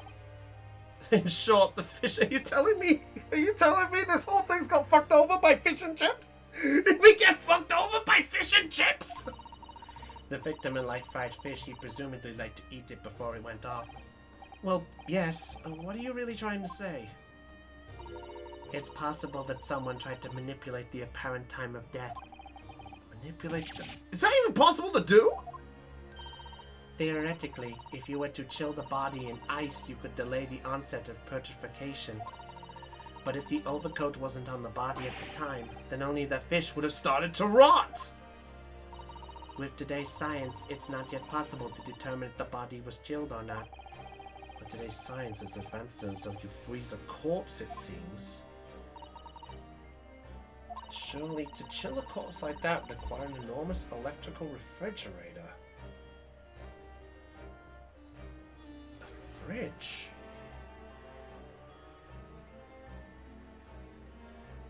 Interesting. Imagine many households in London are equipped with such a device. More any that size! But maybe in a factory or some other special places? I don't recall seeing any factories or such like on Fresno Street, though.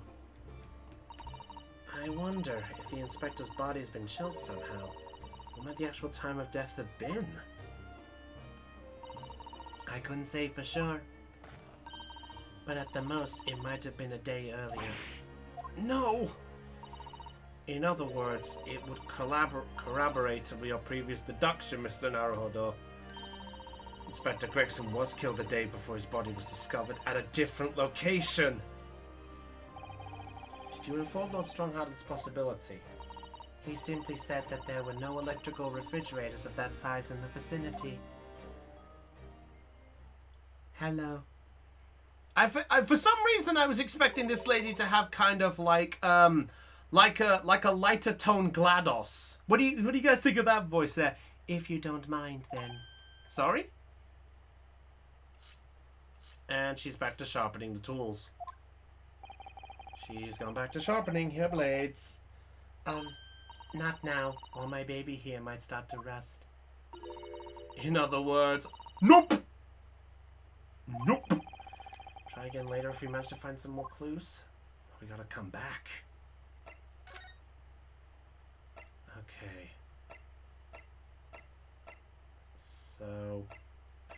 Okay. So we've reached the end of that route of progression, so... The office! Alright, let's go see our friend, but first I'm gonna nip to the bathroom, so I will be right back.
That is an annoying Karibo. So, I'm back. So, curious question, everybody. How are we finding this? Because I don't know what the fuck's going on. Hey, Barry! Ugh, back again, are you? Yes. Hello. I've heard all about your investigations. I read the report just now. You You found an, eh? A visual? Yes, luckily. Well, anywho, the laddie don't no work here no more, so your case is not to do with Berkeley. I wouldn't like you to get the wrong idea about that. Mm-hmm. 10 years ago now, so... Yes, we've seen his dismissal notice, haven't we? He was given the chop. Aye, Kimmo, you came very well, so how about the wee handcuff biscuit? Oh, they really are little handcuffs, and as hard as irons, too. So, what's brought you down here today? Well, there's something else we'd like to ask you about, actually. Is that so? We believe there might have been a document that disappeared from Genshin Asogi's cell. I think it's been called the Asogi Papers or something? Shut up. Did I not say Gregson's death is not to do with things that might have happened at Berkeley? Leave the past in the past, laddie. Let's not footer about with irrelevant details. His expressions changed completely. We clearly honor something here.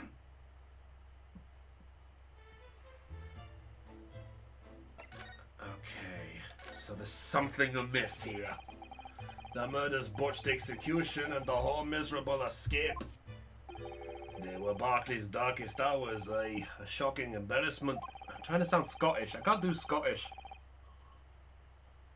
Prison staff, you mean? Aye, for shame. The coroner who confirmed the death of the man after his execution, Courtney Scythe, and my chief warder at the time, Visual, who was in charge of the whole affair. But Mr. Visual says he didn't know anything about it. That rascal wouldn't say otherwise, eh? More handcuffs? Oh, how could I say no? You can never have too much iron in your diet.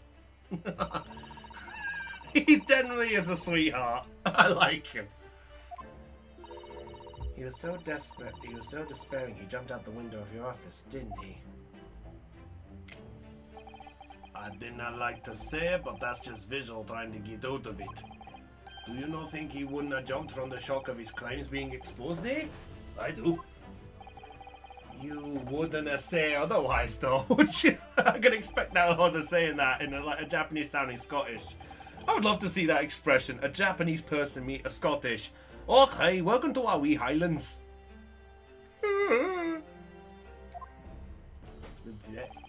Actually, there's barely anybody that Keynes went one on at the time now.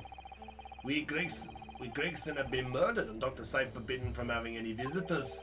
No visitors? Someone obviously doesn't want her giving anything away. Well, we're not going home empty-handed. And I wouldn't have dreamed of sending you packing with now. Give me a... Here, take a handcuff. Oh, well, it would be rude to say no. Wouldn't want to become anemic. I suppose if there's anybody who might still care about what happened back then, it'd be the last from the forensic division. Maria Goria. Interesting. I Seth's daughter. She didn't have no more. Just the one. But the wee Baines followed off in her mom's footsteps. Yet then I have seen her without a scalpel in her hand. Ah! Eek.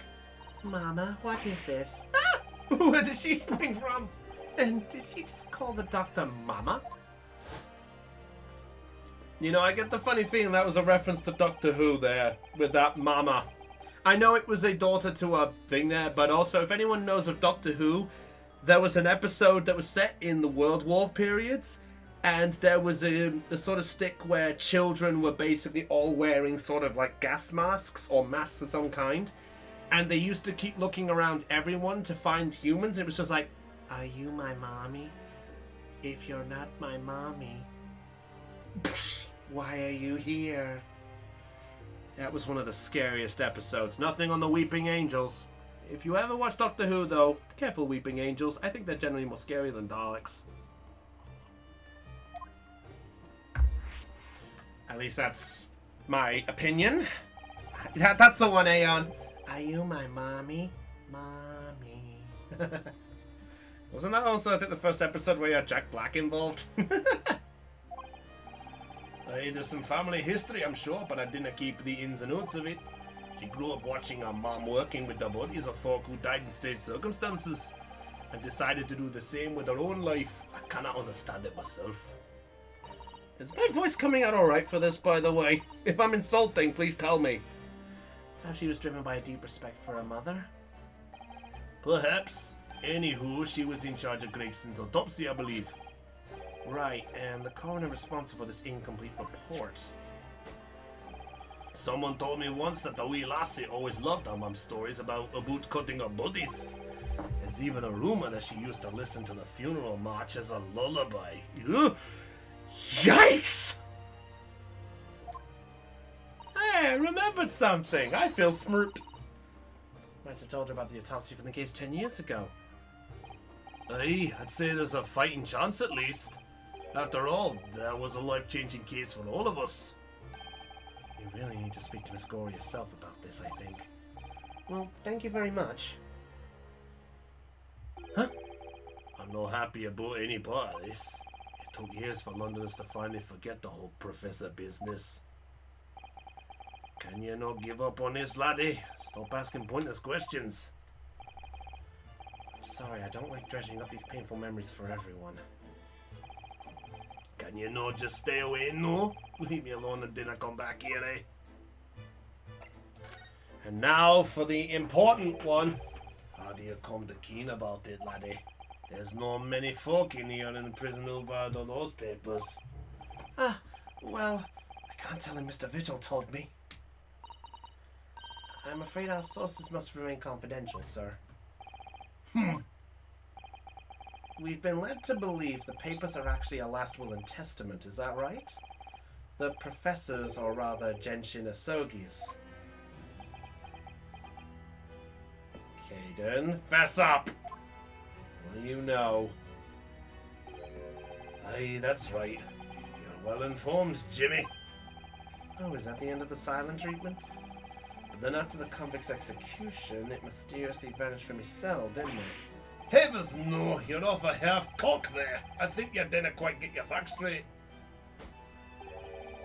It was there in the cell, exactly where it should have been. Oh? Not what we heard elsewhere. Huh? Just have a wee awkward look around in here, I'm sure I can find it. Aye, here you are.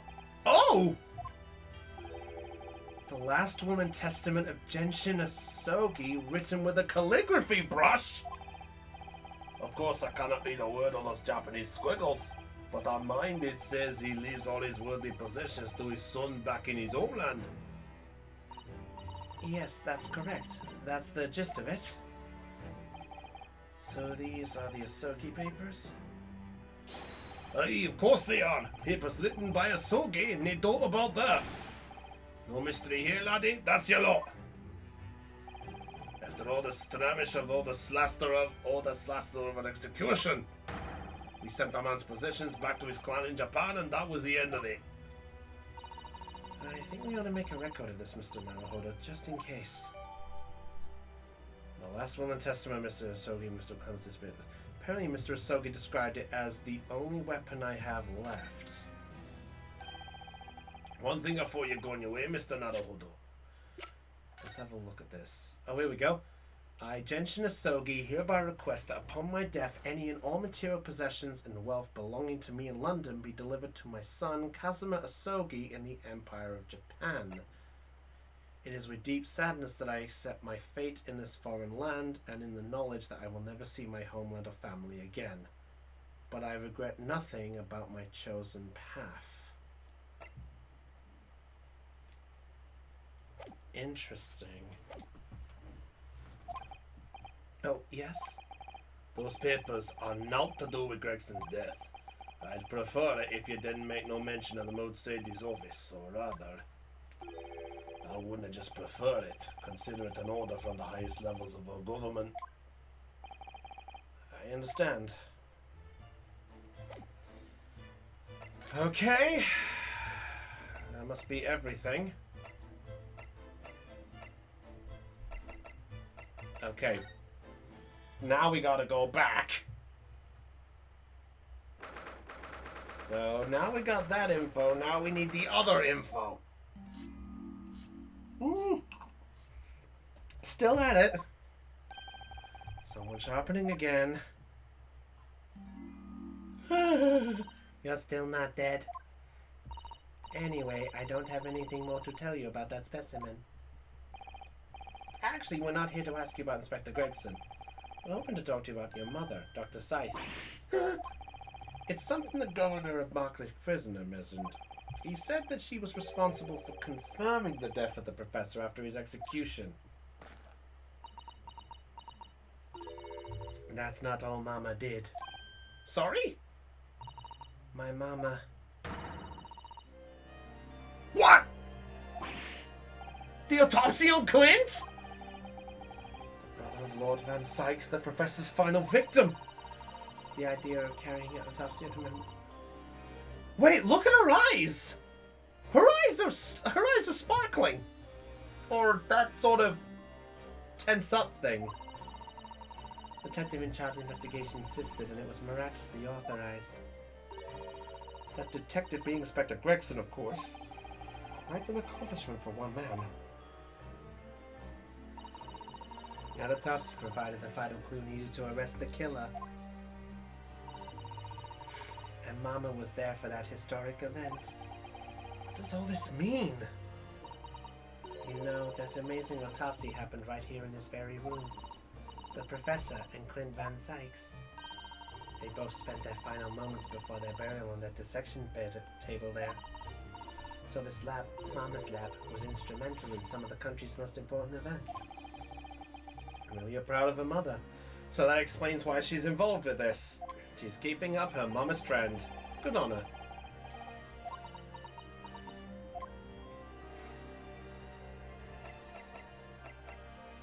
Alright, confirmation of death. Professor's execution was Mama's first big case. She had to be in attendance at Barclay's prison executions chamber and sign the certificate to confirm the convict's death. Mama's the best coroner in the world, you know.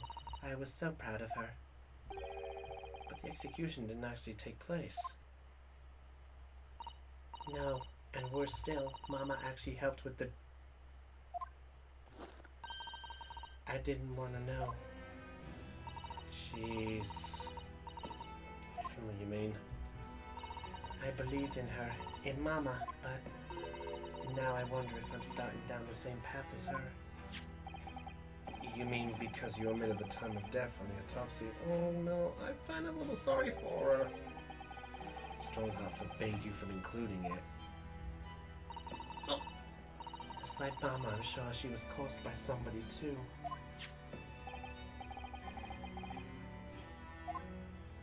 As well. There's no doubt that there were powerful forces at play 10 years ago. The execution couldn't have been staged without a lot of people at the prison knowing about it. Obviously, the prison governor must have been on it as well.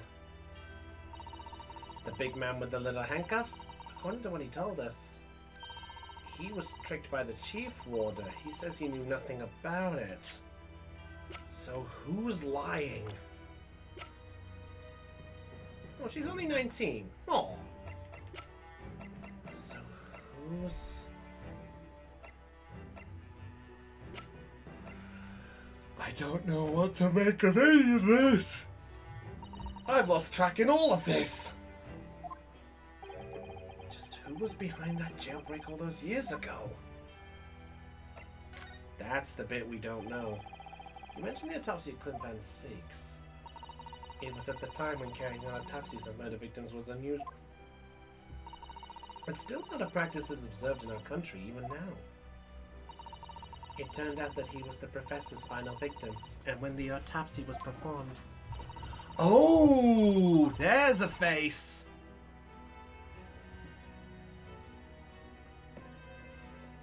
It's the Queen. The person leading the procedure was called Dr. Other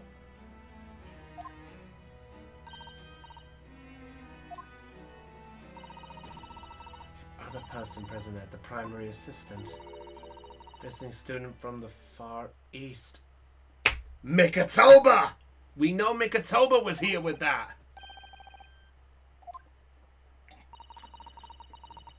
Mikatoba! So Mikatoba was there. So that explains the connection. Oh, piece of evidence that led to the capture of the professor. Oh, I mean, there's a smile. So that's how they came to identify Genshin Asogi's the infamous mass murderer. Wait, read that back again? No, I didn't. The outcome of this historic autopsy was the discovery of a vital piece of evidence that led to the capture. Happen to know anything about that piece of evidence? Can you tell us any more? Would you like to see the records for yourself? Would that be alright? What's the point on keeping records if people can't look at them? They're filed under V at the back of those cupboards with the other records from the last decade. Oh! Let's see. Van Seeks. Strain. Oh no, you're gonna say they're gone, aren't you? Ah! There we go! There's the bull! There must be. Took them away? No one's allowed to take documents related to the professor case out of this room. But you're right, they're gone! When was the last time somebody looked at them? Do you remember? It was... what was that? What's that face? Yeah, she's got... 2 years ago. A consulting detective came one day saying that he'd like to see the records. Consulting de... Sholmes! Are you telling me Sholmes took him?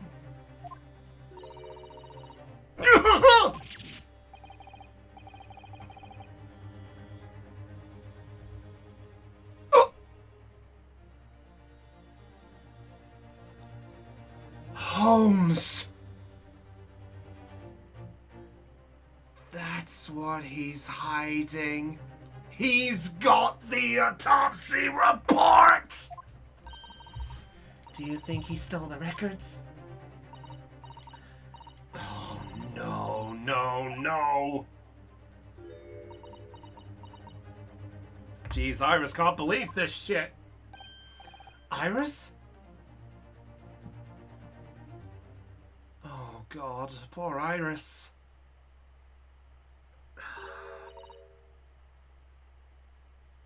I don't know about that. Mine's bad. What is it, Iris? I just remembered something important I have to do. Oh no. Mikatoba's got it. You think Mikatoba's got it? You and Runa can take your time here. Bye for now then. Good luck. My guess? Wait a minute, little girl. Huh? Oh shit, that's a point. You've been here before, haven't you? What? Iris has been here before? What? Have you, Iris? Yes, 2 years ago when that detective came. You were with him, weren't you?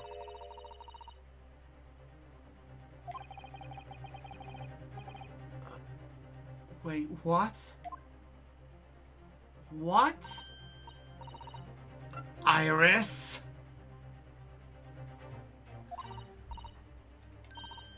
Iris?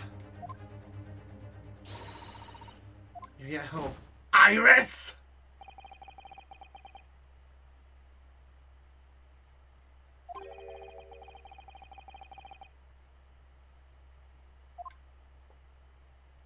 What the fuck? Iris has been here before. Pardon me, visitors. This was really fun. But next time you come, I'd prefer it if you're ready for dissection. Can't make any promises, sorry.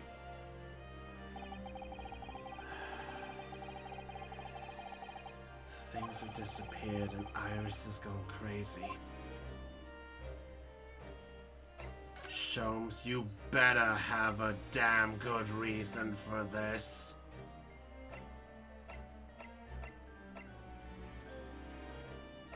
We gotta head back to the room.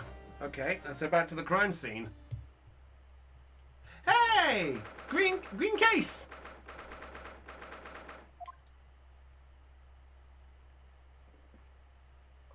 There's a green case there. That's new. But Gina's nowhere to be seen, so Gina must be doing something else. It's really quiet, hasn't it? Perhaps she's out investigating on her own, practicing what her boss taught her? Somehow I doubt that. Actually, something seems off. Yep, green case. I see that case. Let's check the only obvious thing that's new. Box! You're made of metal. It must be very heavy. And a scratch? There's a scratch mark on it! It's the Reaper. Fuck.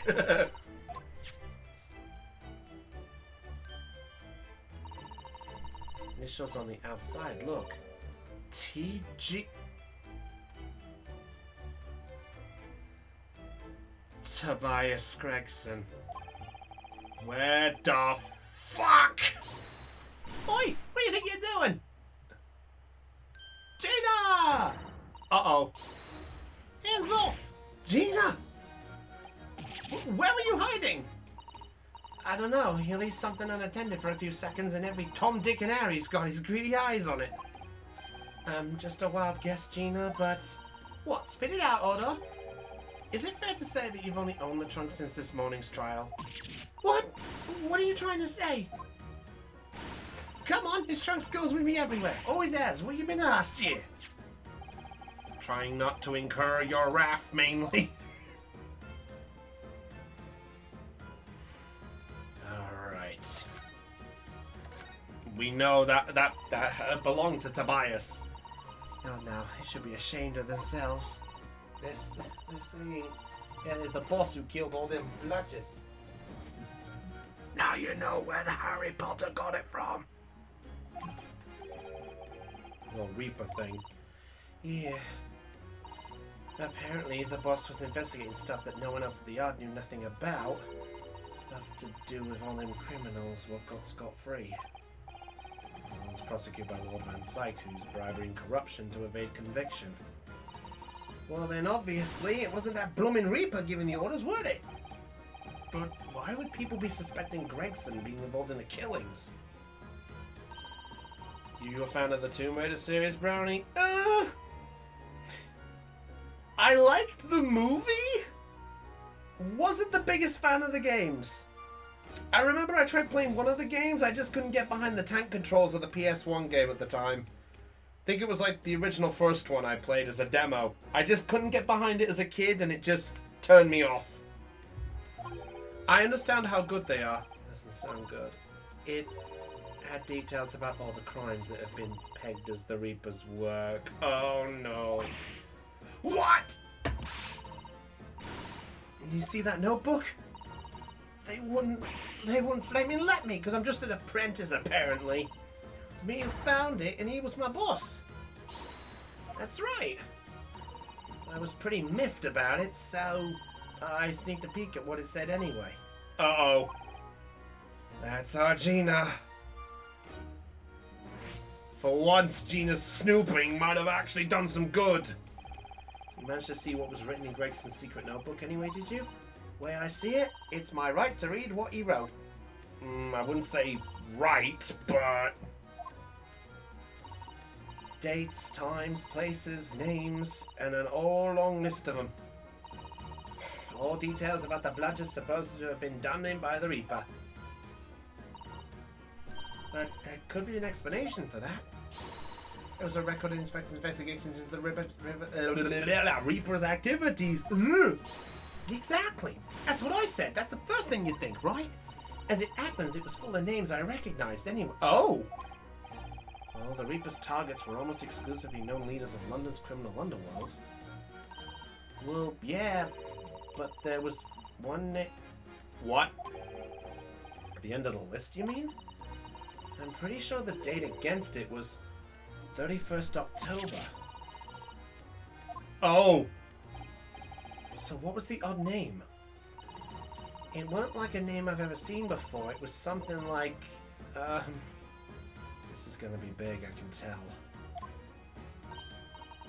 It's no good, I can't remember it. I don't think it was an English name. Uh-oh. Oh dear. What a pity. It's gotta be a Japanese name. But the same name kept coming up over and over. Shin!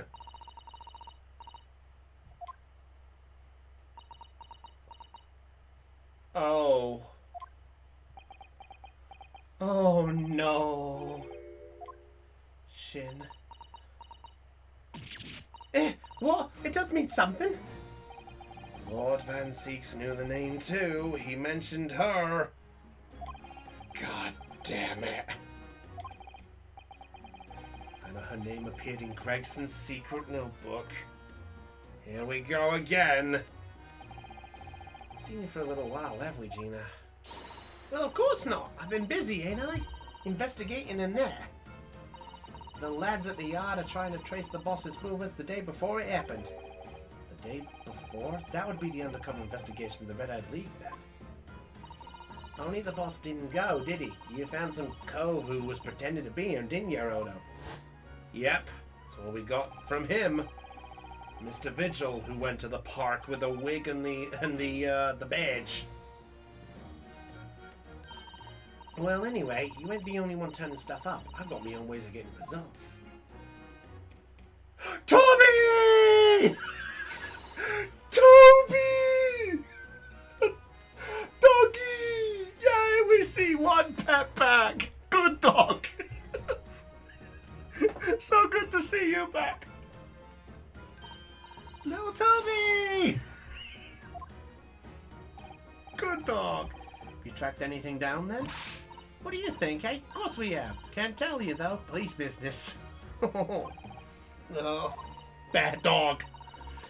As if you lot ever need any help, you know who to turn to, right? Me and the help. Oh, looks oh so hellish, honest. No wonder the Reaper hasn't claimed the last 3 potential victims. She got killed off in case 1. Good point! Put in a dog. Well, yes! Yes! It's a shame I can't pet the dog. Look, I'm petting where it is on the screen, but I can't pet the dog! I love that! He put the dog down. What the dog doing? And about your hellhound there. And she picks it back up again. Chief Inspector Toby, you mean? He's the pride of the boss. He is. Oh, good dog. Can you let the dog? No, you can't pet the dog. For some reason. That's the thing we're trying to figure out. Japanese police dog means something quite different and not altogether nice to those involved in crime. But here in Britain, it's a wonderful compliment, it seems, for a canine at least. Should be. After all, in the Great Exhibition case the other day, that's right, Toby helped us find our little friend, Drebber. Time for another demonstration of what the super dog can do, eh? We have something the Chief Inspector could catch the scent of, I wonder. Something to sniff.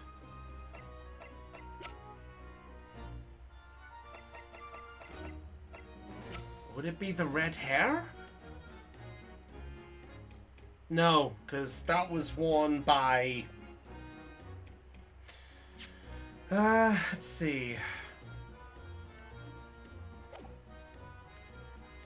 What should he sniff? The pocket watch? It would have to be the watch, wouldn't it? Because Gregson had it, right?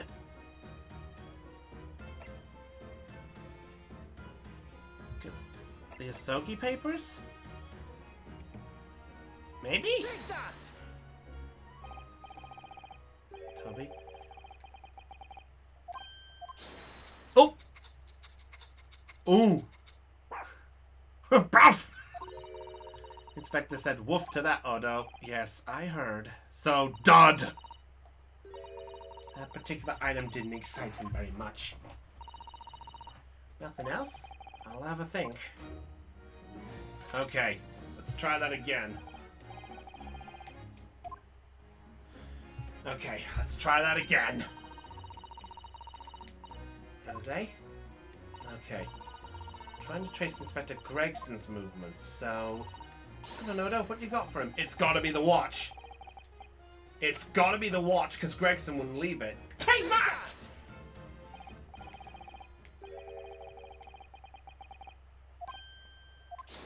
Oh!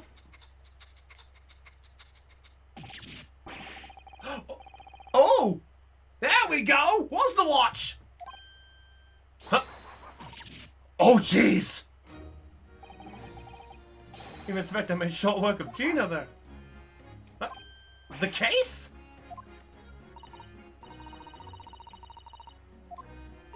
The case! In other words, the case belonged to him. Sorry, Gina, you got rumbled. Don't go down, don't go up, don't go... Oh, alright, a fair cop, I suppose. You only got away with it, too. You always talk so proudly of Chief Inspector Toby's nose and what it can achieve, and this time it rumbled her. Well, it was right next to us. Yeah, that was a bit of a bloomer, wasn't it? It's enough now then, Gina. I think it's time you told us the truth about that trunk. The metal trunk. It's Tobias Gregson's. Easily. It just weren't. What are you talking about? I know what's going through that head of yours, but ain't what happened. Alright then. What did happen? Well, like I said before, we were trying to trace the boss's movements. Toby! For the boss's overkill. As soon as I'd done that, he went off like a shot. Straight to the sandwich. He refers to the witness named Sandwich. Why to Sandwich? Why to him? He had it hidden between them wooden boards of his. The boss's oh! He pilfered the trunk? So pretty much all three of them fucked over. The girl tried to steal the pocket watch. He tried to steal the trunk. And Gossip basically did his implication. We found out you came there. Goodness, but why? The inspector gave that sandwich a good grilling, and you know what he said? I thought it might fetch a good price, and the chap wouldn't be needing it anymore, so... But that's all I did. Nothing more, nothing less. And would you Adam and believe it, a cheek of it? Stealing the dead boss's stuff to flog. So Miss Venus wasn't the only one to meddle with the scene of the crime, then. How could they? So anyway, that's how it happened. And it's a pretty decent trunk, so I figured I might as well make use of it. Aww. Can we agree that Toby is a really good... It's fair to say that these two are going to be incredible. Something wrong with that, eh? Oh. Glad the dog approved. Maybe you and Mr. Sandwich should try to find the answer to that question together. So... Turn over to the police, don't you? What are you on about? I am the police. Gina, if you wouldn't mind, could we maybe examine it? Yeah, alright then. Do what you want with it. Well, the obvious thing's that scratch mark. I'm going to check this right now, because I don't think I like that. Hello, scratch mark. That's a gash, all right. For a metal chest like this to be so bad... It's a metal chest! Maybe the gash must have struck the side with a considerable force. Wonder how it happened.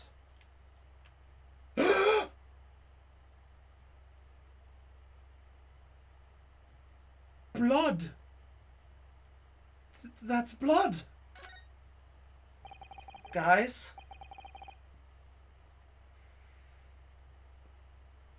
I think we may have found something.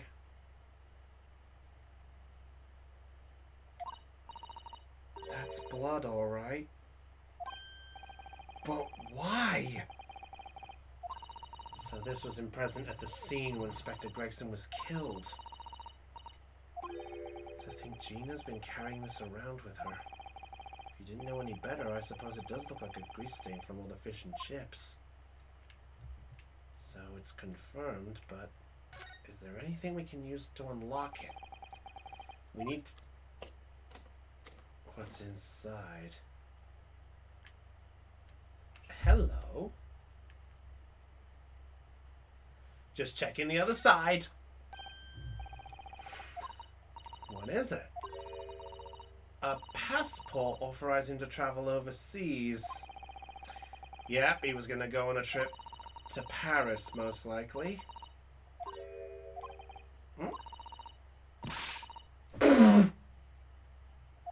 What? It was issued for travel to France the day before his body was discovered. Gregson went to France the day before his body was discovered. But why?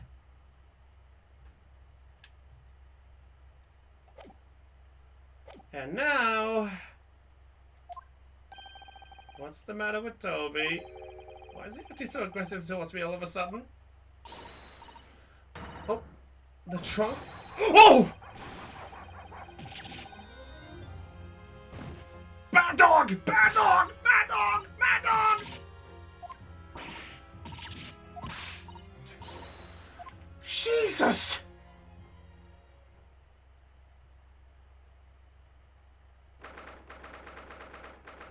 Well, I think I have officially now introduced the next character of the Five Nights at Freddy's universe.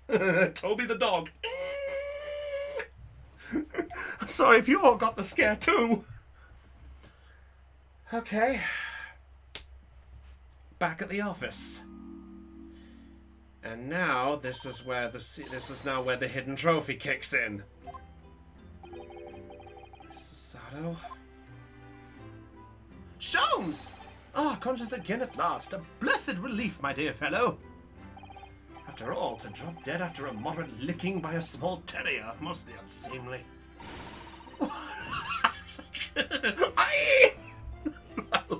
I love Sholmes' reaction. Wee. I love Sholmes'. Sit down. How are you feeling? I'm fine, thank you. Did you bring me back here? What's this on my head? A bandage? Sadly, we had no ice, so a compress of sugar water. Sugar water? Don't we miss Naruhoda? It's a first aid treatment that my father told me. Sugar water? Thank you.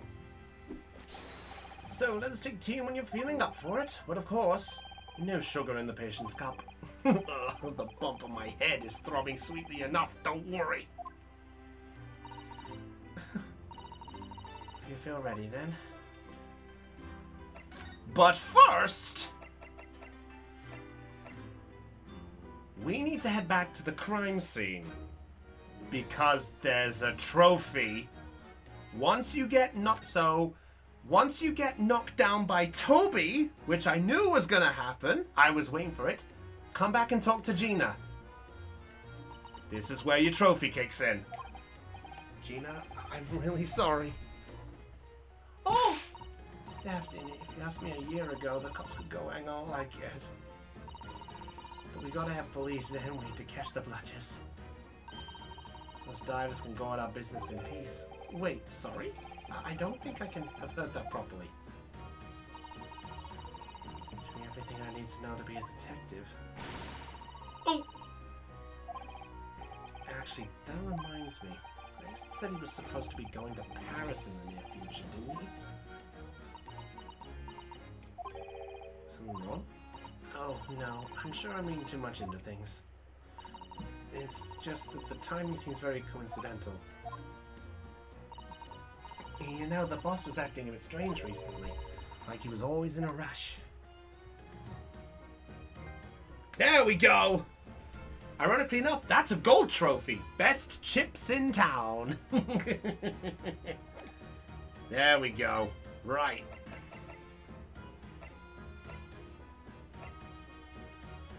But first, let's go back because Sholmes was there.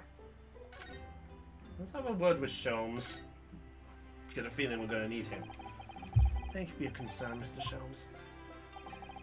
My dear fellow, think nothing of it. I must say I was quite startled when I heard that you'd been attacked by a dog. For a moment, I feared the infamous murderer of so many had come back from the dead. The Hound of the Baskervilles. Fortunately, I see your prized throat is unscathed. That stiff turned-up collar of yours obviously afforded some welcome protection. Was I that close to death? All I remember is the dog licking my face over and over again. Well, if you wish to avoid such troubles in future, a little mustard spread on the cheeks should do the trick. I should think that will balance the sweetness of your bandage rather splendidly. Can we kill him now? Or you make it look like an accident? Well, let's go to Sholmes. Oh! Camera? Why are you there?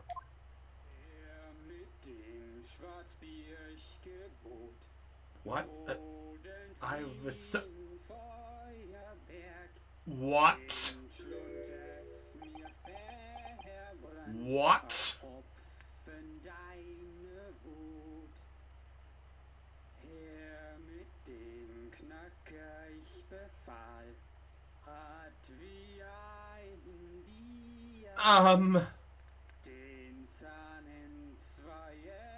That's German! He said zwei! That's German! That was German. That's German? Oh, that is Mikatoba! Iris.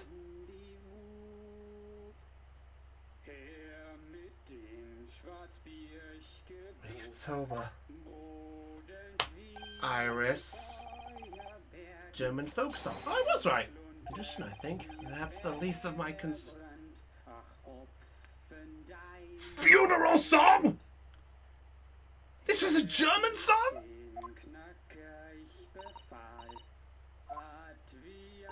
Iris? No. Iris isn't talking.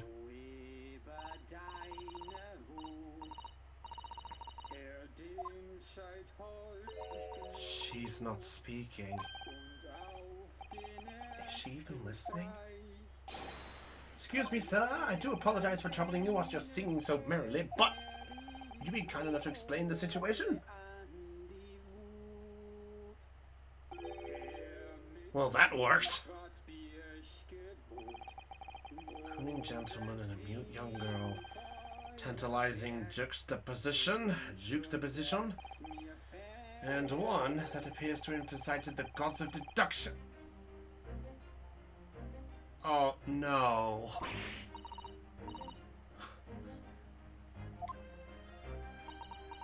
Oh! Iris. Playing now is a delightful duet. One melody sings of a reunion full of nostalgia, whilst the other is a Morse theme about a great secret you're trying so desperately to conceal.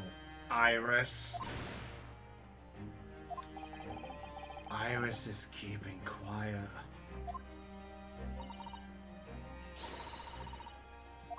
Here we go again. Well, we know what we gotta do. I'm ready this time. Brief performance is over. I feel sure this gentleman's song will reach its finale. So then, to music land, where all this sweetness and delicacy and harmony. Thank you, Dal. Pray do enjoy Sherlock Holmes' latest logic and reasoning spectacular. I was wondering where this would creep up. Here we go again. Topic 1, the man's identity. Firstly, we consider the gentleman's nationality. Clearly, he's a German with no grasp of the English language. As evidenced by the Germanic song he sings and apparent ability to understand what else to detest. So why is the man here at all, and in such apparently high spirits? The answer, of course, Iris, is clearly known to you. Oh! Indeed, we no need to follow the gaze of those bright young eyes to unravel the particular part of this mystery. There is... Yeah. Oh, I can tell a mile away. It's the music player in the back. Guess the cup of your latest herbal blend. The tea's delectable flavor has made the man's spirits soar, and resulted in his joyful ditty tumbling incessantly from his lips. I eagerly await sampling the flavor myself, that I may join the fellow in his stage of relation. Wait. Her mouth! There's something in her mouth! There's gotta be something in her mouth! This gentleman availing himself to throw the settee. Yeah, that's another matter. A number of years ago now, a certain gentleman of German origin engaged my services in a particular delicate case. He required the retrieval of letters once sent to an acquaintance that might have proved problematic. In order to conceal his noble identity, he also arrived in my office in a mask. The gentleman's name was Wilhelm Gottschalk Sigismund von Ormstein. Yeah, look at her look at the lips. Normally when she's in the thinking part, the lip is more stern, but look, she's got him perched or puckered. There's something in her mouth. Iris.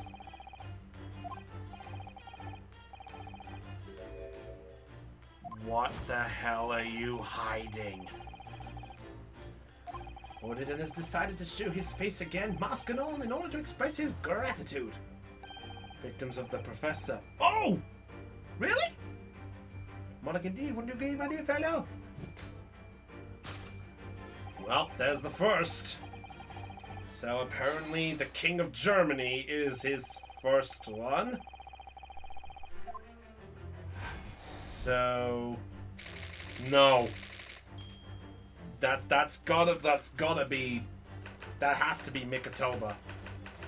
But why is Iris? Which leaves us with one remaining imponderable. Yes, you, young Iris. But your apparent explicable silence is unable to hide the truth. Yes, the reason for your muteness is concealed inside the knapsack. A £5 note is believed, I must say. As a compatriot, I'm deeply saddened. It would appear that you've allowed yourself to be bribed into silence by His Royal Highness. So some spending money in exchange for keeping quiet about the King's secret. And now the final piece of the puzzle. What is this secret you strive to hide with your silence, Iris? Ah yes, we need only follow that brief involuntary twitch of your eyes to find the answer. You were attempting to abscond with that coffee cup. My favorite coffee cup, in fact. What should I say? The handle of my favorite coffee cup? It appears that His High-Spirited Highness broke into the midst of the hijinks. Which leads us to the sad truth. There we go. My favorite coffee cup has been broken by the King of Germany. Oh dear. I shall have a bill sent via governmental channels to the sheriff.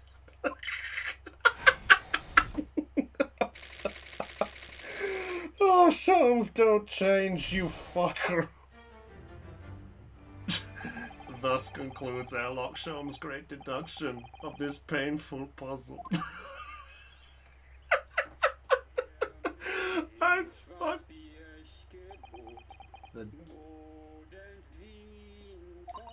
No.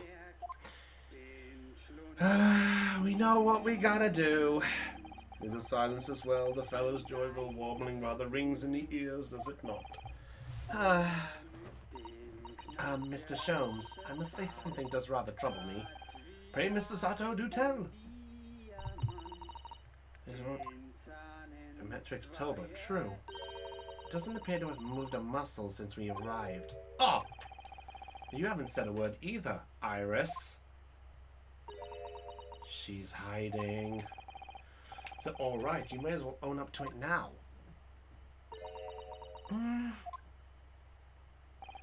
Your reasoning isn't entirely without substance, I must admit. And one other thing, Mr. Sholmes. Yet another grievance, Mr. Neighborhood? Surely not. Well, I actually read the story of that case recently, the one you were just describing. According to that, at least, it wasn't the King of Germany, it was the King of Bohemia. Goodness, was it? Yes, that's quite true. Master Gotz, the prince, testified that in... Oh. I have come to see the great exhibition on the way from my home in Bohemia.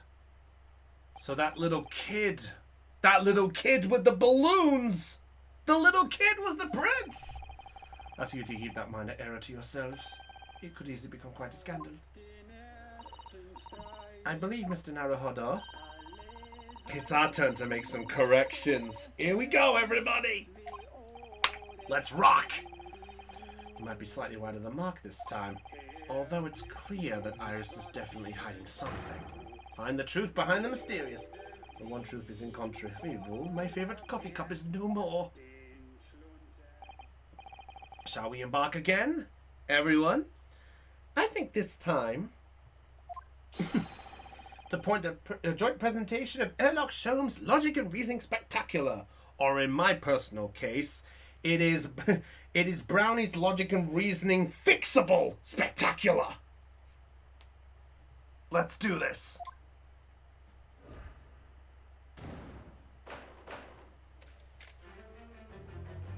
I'm looking. Okay, man's identity. We obviously know that's Mikotober in disguise. Or, well, disguise is a strong word. As evidenced by the Germanic song he sings, it happened to understand when asked to desist. So why is the man here at all in such apparent high spirits? The answer, of course, Iris, is clearly known to you. Yeah, it's the music player. This is the music player, and it's the only thing that can make sense.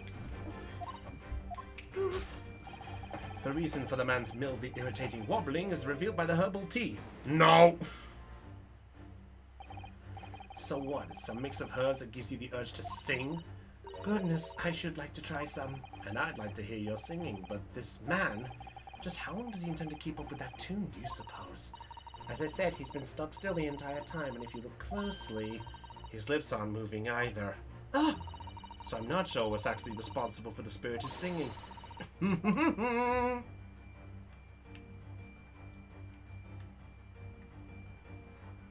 Take that! Gramophone! Booyah! The reason for the man's mildly irritating wobbling was revealed by the gramophone. Indeed, for no well-bred gentleman would break into an obscure folk song while making a social call. In other words, this gentleman isn't singing at all. In fact, it would appear that the fellow is unconscious.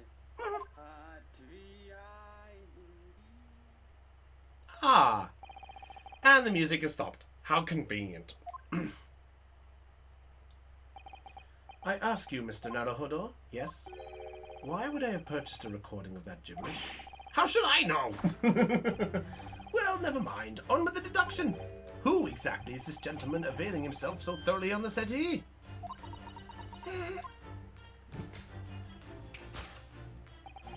it happens a number of years ago now. Certain gentlemen of German origin engaged, so how do we fix this? How the hell do we fix this one? In order to conceal noble ability, he also arrived in my office in a mask. Gentleman's name was Wilhelm Gottschalk Sigismund von Monstein, the King of Germany. If my memory serves, the mask worn by this gentleman is identical. Yes, there can be no question. The mask belongs to the King of Germany. I think we got to prove it belongs to Casimir. Emir persists with his German theory for some reason. Come to think of it, the young prince was wearing a mask as well, wasn't he? Master Guts, the boy whom you had in tears? Don't remind me, or anyone else! Members of the aristocracy of mainland Europe wear masks. I'm sure they do. Well, probably anyway. The point is, the mask doesn't belong to any king. That's right, as we'll know, because we can identify the true owner of this mask.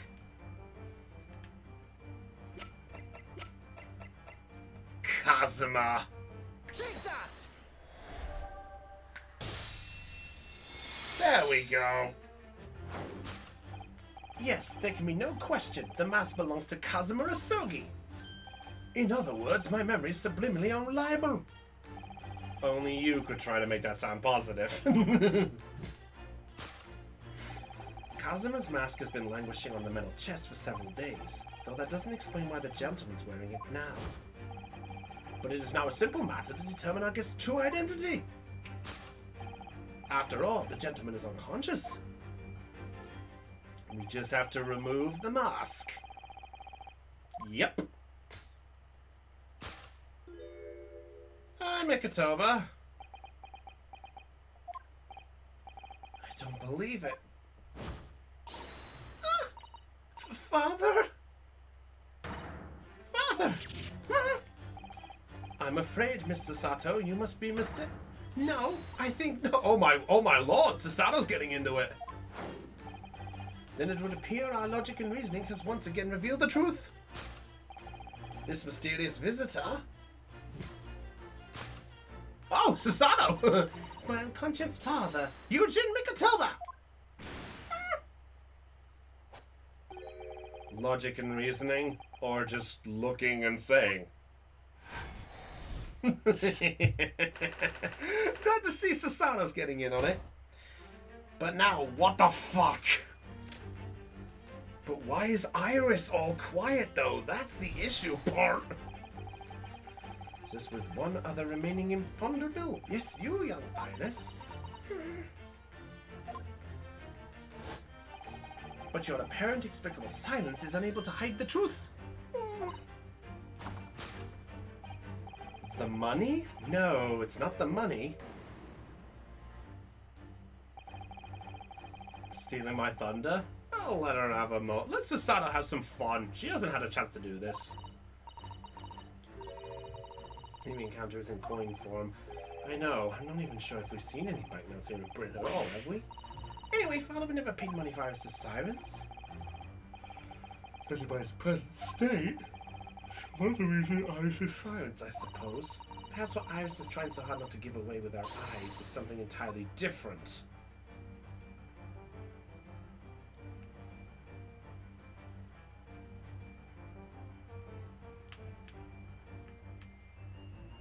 She's looking in this direction.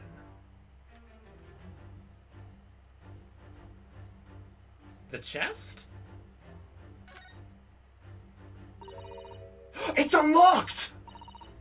Look, it's unlocked! The clap's down! Okay, so... How?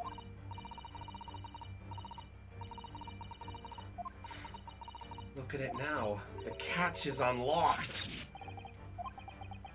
I think we've got an answer. Just unlocked before in all the time we've been staying here at Baker Street. So we've got our answer. Take that! The chest. Oh, broken coffee cup.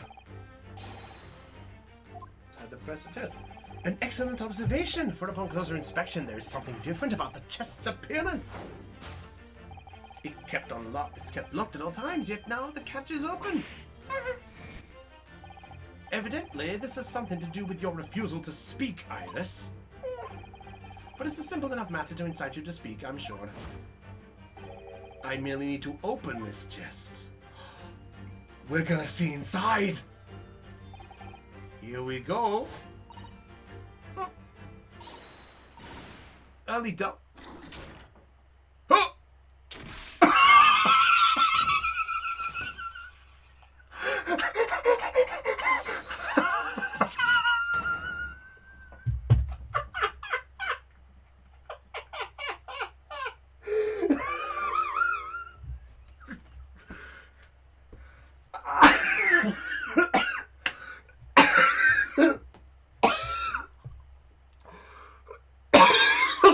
Oh my god!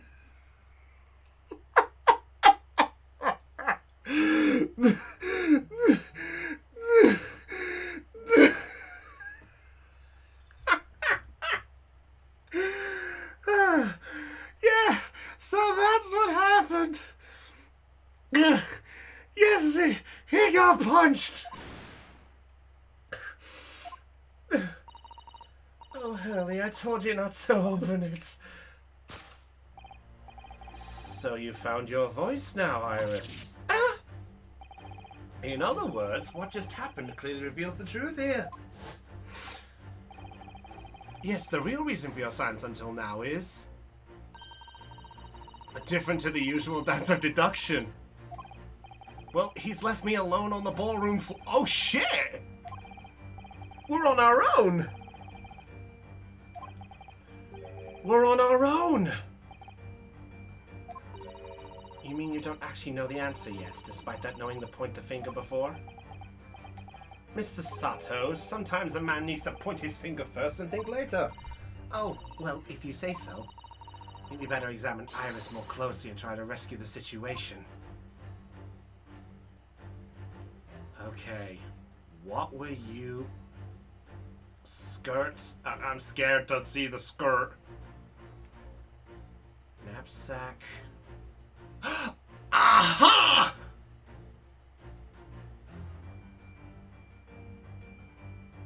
Jackpot. Take that! A key! She hid a key in her mouth? New science now, is that key behind your back?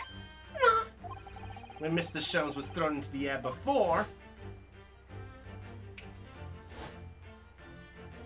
Yeah, she moved her hand to grab it quick. Mouth, that something is the key now in your hands. No doubt the key to the chest. You're so clever, Runo. Now it becomes clear.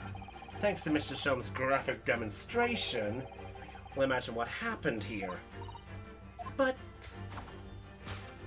Professor Mikotoba also opened that metal chest only to be punched into the air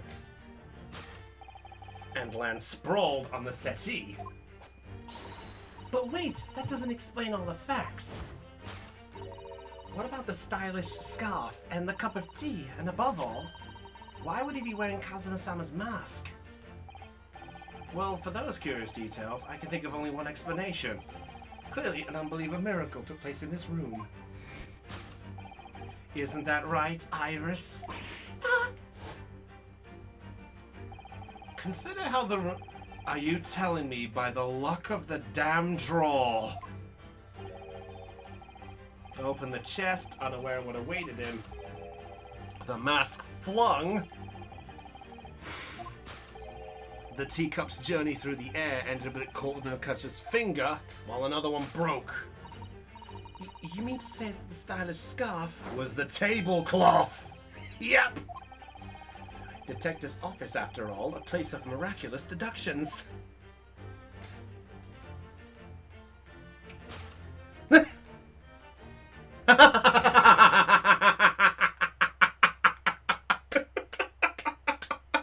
I love it. You're right. happened exactly as you said. Brilliant, Runo. Thus concludes Ryunosuke Naruhodo's great deduction of this punchy puzzle. Oh, way to go, Naruhodo. Brilliant. So then, why don't I make a fresh pot of tea for us all? Huh? Objection!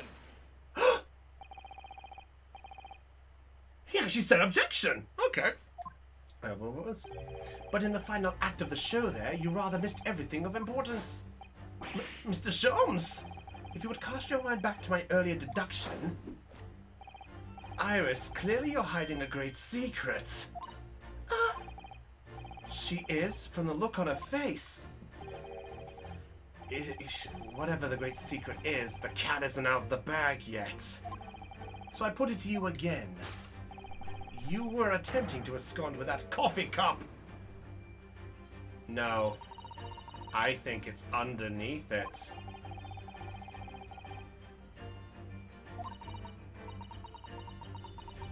Broken here, but now that the deduction's taken a different direction, doesn't seem to be trying to hide the broken cup. So what the hell are you hiding? It's gotta be up with that... Oh, I see it! Hello? Case file! Take that! She hid in a case file! I think I can guess whose that is. Iris? Very well, nothing escapes the attention of a great detective. Oh no!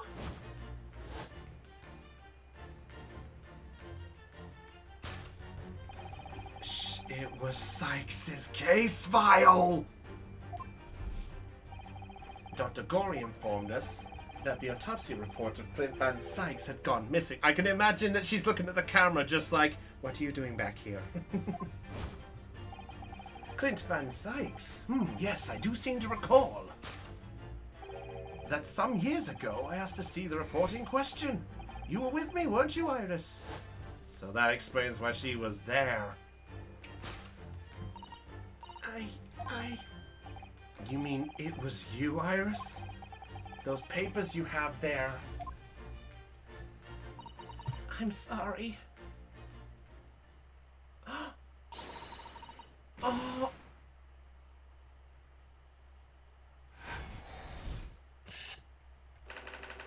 To hide the case file, but why?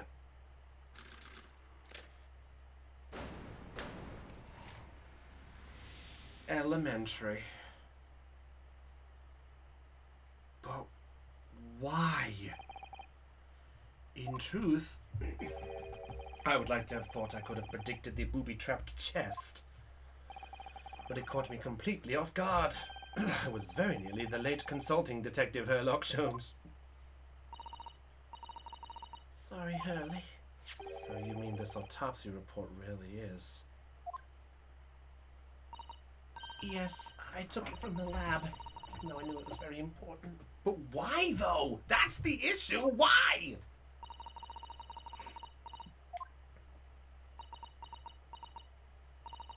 Not exactly something that troubled me.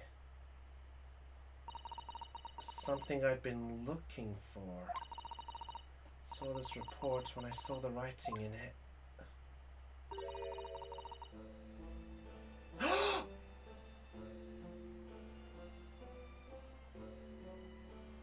Uh-oh. Oh no. The writing? Your father's writing? What do you really mean? Iris?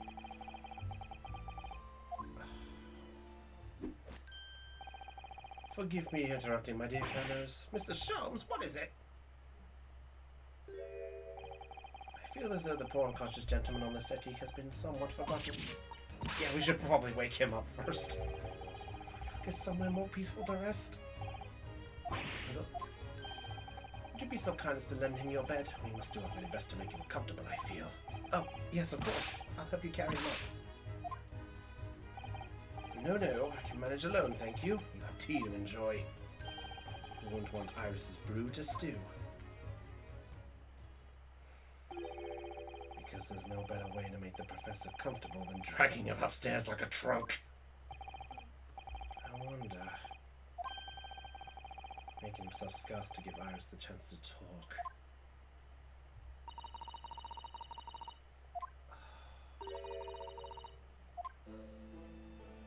Iris.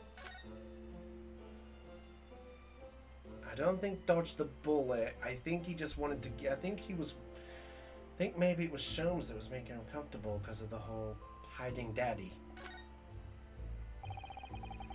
Tell us about it, Iris. About your father. I'm sure I told you before, didn't I? That Daddy used to be Hurley's partner? Yes, and that note's about all the cases all together kept inside the metal chest. That's right, Hurley told me, you see. He said that Daddy's somewhere far away now, so we can't meet. That's one way of describing it. Then, when I secretly unlocked the chest and read through the papers inside, I started to build up a picture in my head what Daddy must be like. Well, it's only natural. You're just like any other girl of your age. I read that Daddy was a professor of medical science, so I studied and took my degree, too. Well, that's only natural, I suppose. Respect, you're not quite like any other girl of your age, though. But there was one thing that I could never find out. Daddy's name. Uh-oh. With Hurley. But then one day, that's what happened, is it? So this autopsy report, you managed to work it out, is that right? So what's going on? In the report that caught her eye.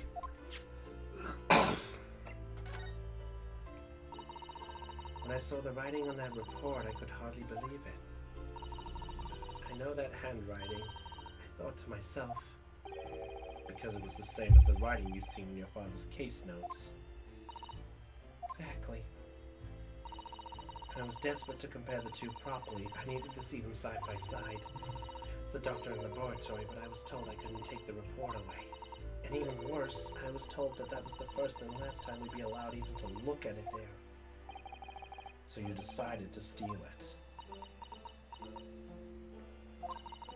When I compared the autopsy report with the case notes I had here, there was no doubt. The handwriting was exactly the same. It was Daddy's. The signature of the coroner at the bottom of the autopsy report read Dr. John H. Wilson. So that's how I finally found out. I learned Daddy's name at least. I see. Ever since then, I've called myself Iris Wilson. It's also when I had the brilliant idea of writing stories all about Daddy's exciting times with Hurley. And I write the adventures of Sherlock Sholmes. Oh, Iris. I can see what brought to her now. And why she was prepared to break the law to get her hands on it.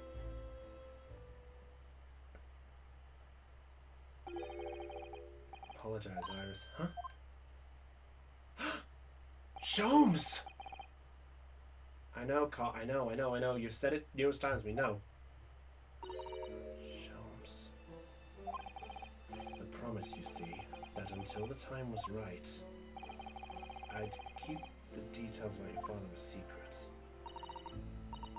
I'm very naughty. I'll take the autopsy report back to Dr. Gorey and apologize, I promise. Yes. We'll go together, I think. Then, let me look after it for you until we get there. The autopsy report.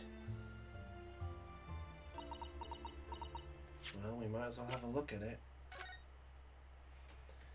Clint Van Sykes, coroner John H. Wilson, age 33, nationality British, time of death 31st May between 9 p.m. and midnight. Death from a single stab wound to the heart. Other superficial external wounds indicative of a duel. Recent scarlet ink stains visible on the little and ring fingers of the right hand, but no document in corresponding ink was found. Vital evidence recovered from the victim's stomach during autopsy. Credit to Inspector Gregson for petitioning so dodgily for the autopsy procedure. No internal trauma noted anywhere in the body.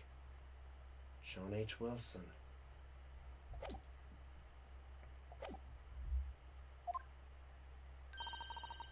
One of my herbs, I think. I'll see you all later.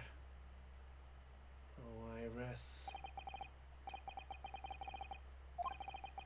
Mr. Sholmes is here for her, but still.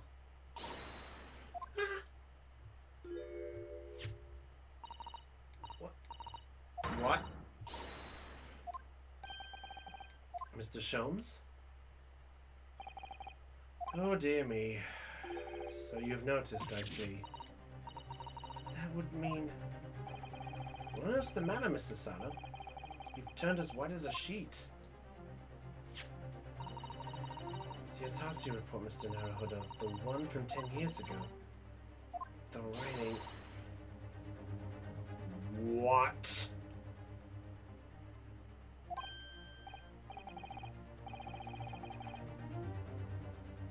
What? Very well.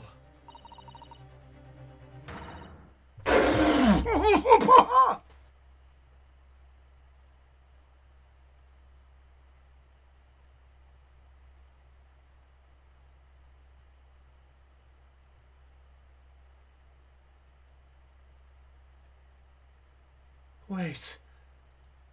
But then... That means... Mikatoba did it. So why did Mikatoba call himself John H. Wilson?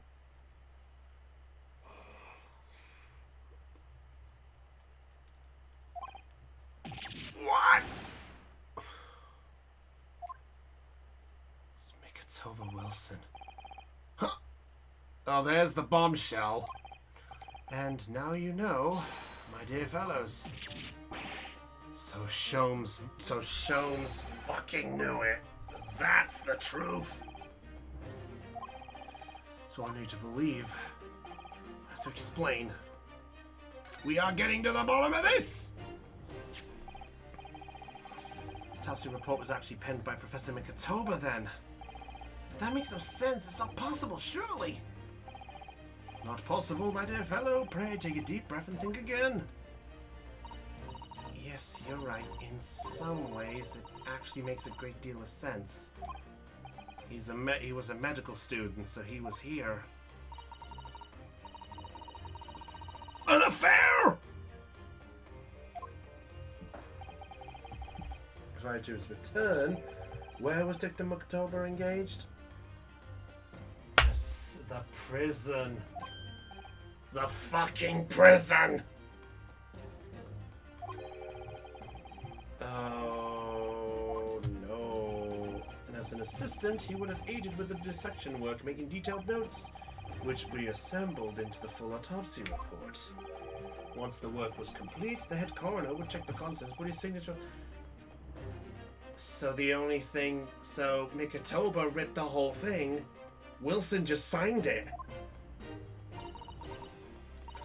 The only one writing of Dr. Wilson's own report would be his signature at the end. I see. So Iris got the wrong end of the stick. She saw that and assumed the whole report had been written by Dr. H. Wilson. Which is very understandable, of course. A complicated situation. Where the fuck is this going, though? Thinking about it, most of what we know about you, Mr. Sholmes, comes from the published stories of your exploits. Yes, The Adventures of Sherlock Sholmes, written by Iris. And we really have no way of knowing what's fact and what's fiction. Most troubling for you, my dear fellow, I'm sure. So what about this supposed partner of yours? Did he really exist or not? Ah, you come straight to the point, I see. Yeah, that's the bit we need to know. I was explained to you in one of your installments. He was a trusted comrade and the only person I could truly have called a friend. Did this partner of yours truly make a record of all the cases? As his notes really stored inside the metal chest? Absolutely, my dear madam. Absolutely. So, where's your partner now? We rarely meet. You see, he lives on the other side of the...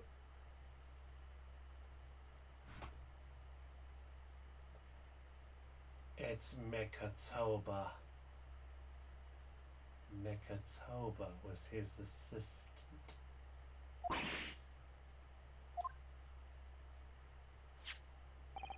But if his autopsy report and the records of your cases were penned by the same hand,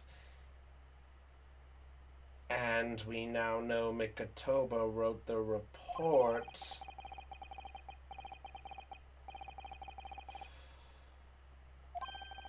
there would only be one logical conclusion. Pray, impress me. Your partner would have to be Eugen Mikatoba. Words Mr. Sato's father. Upon my word, Mr. Naruhodo. You are coming along wonderfully. You have hit upon the method at last. You finally grasped the art of deduction. You mean to say... Allow me to introduce you to my great friend and partner.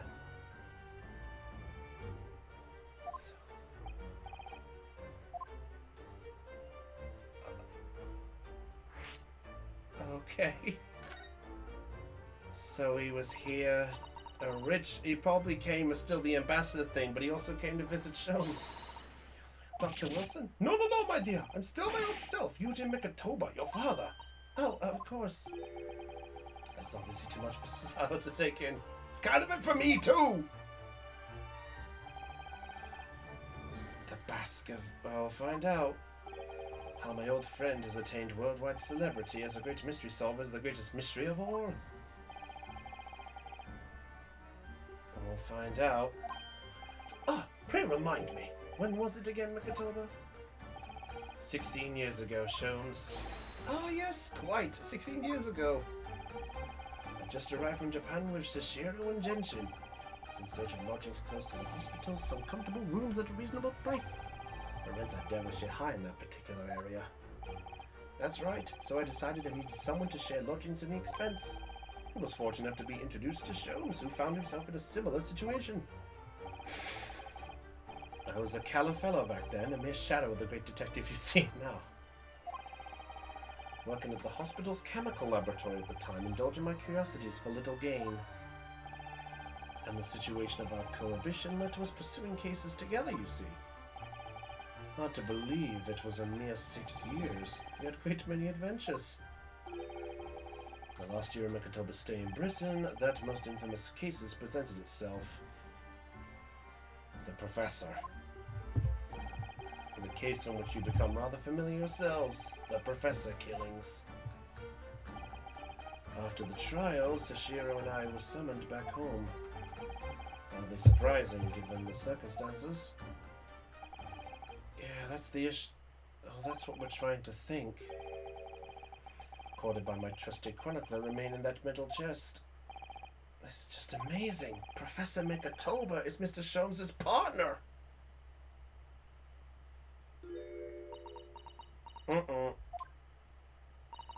Father? Goodness, my dear, what a cutting look. As your daughter, I'm very proud to learn that you are a great detective's great partner. But as your father, you also lied! Nevertheless, there's another mystery that I really must ask you to explain now. And that is... You know very well what it is. Oh, yeah. We're gonna need to know that one! I should have seen this coming, I suppose. Alright. Give us the truth. Iris told us that all the notes about the great detective's adventures that are in the metal chest were written by her father. Isn't that correct, Mr. Sholmes? That is indeed What I told young Iris. But if you're Mr. Sholmes' partner, father, and you wrote all those case notes, then Iris's father must be you. Ugh! Really? On my word, Mr. Sato. Coming along with... Oh shit!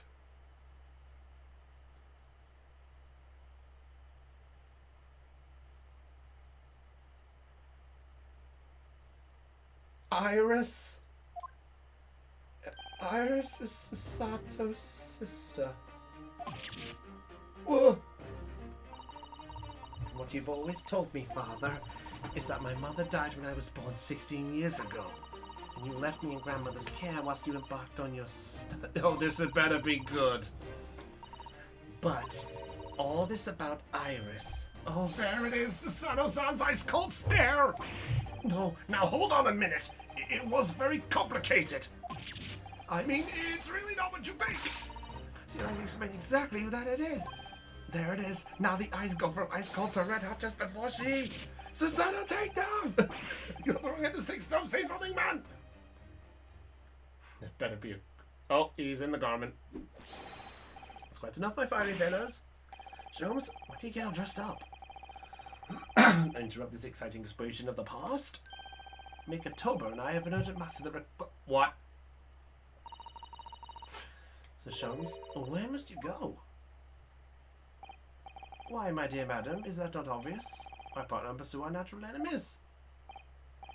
Get your coat, Mikatoba. But Sholmes, I really must give Sasato a full explanation, I think. Later, my dear fellow, later. Our carriage awaits downstairs. Oh, god damn it. God damn it, Mikatova. You haven't changed one iota, have you? I mean, really, I visit our home after 10 long years, and when I open that chest in a fit of nostalgia, I get explicably pass out. As if that wasn't enough, when I evenly regain consciousness, I'm plunged straight into all of this. Father, please, go with Mr. Sholmes now. What? I've no doubt that whatever happened, you were acting in everyone's best interests. God damn it. Probably. We'll find out. Him and his great partner off on renewed adventures together. It's more than I could hope. Oh! We're gonna find that out in the next case, aren't we? Very well then, we'll speak again later. Maybe. Your own work is done for the day. I wish you the best of luck for tomorrow. Yes, Naruhodo, good luck in battle, and in reaching a decision. A decision about whether to go back to Japan, I suppose. I forgot about that. So much happened that day that I barely knew what to do with myself. It would only be later that I'd come to realize how amidst the chaos I'd unleashed were all the clues I needed to finally unearth the truth, and that all the turmoil was necessary to give me the resolve to see everything through.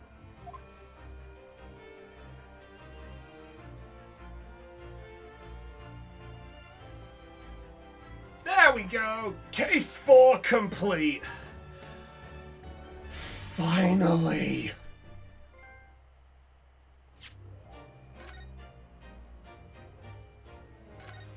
Finally! Case 4 done. The last case. The resolve of Ryunosuke. And we're going right into the trial!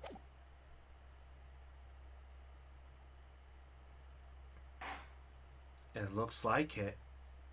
It's a continuation.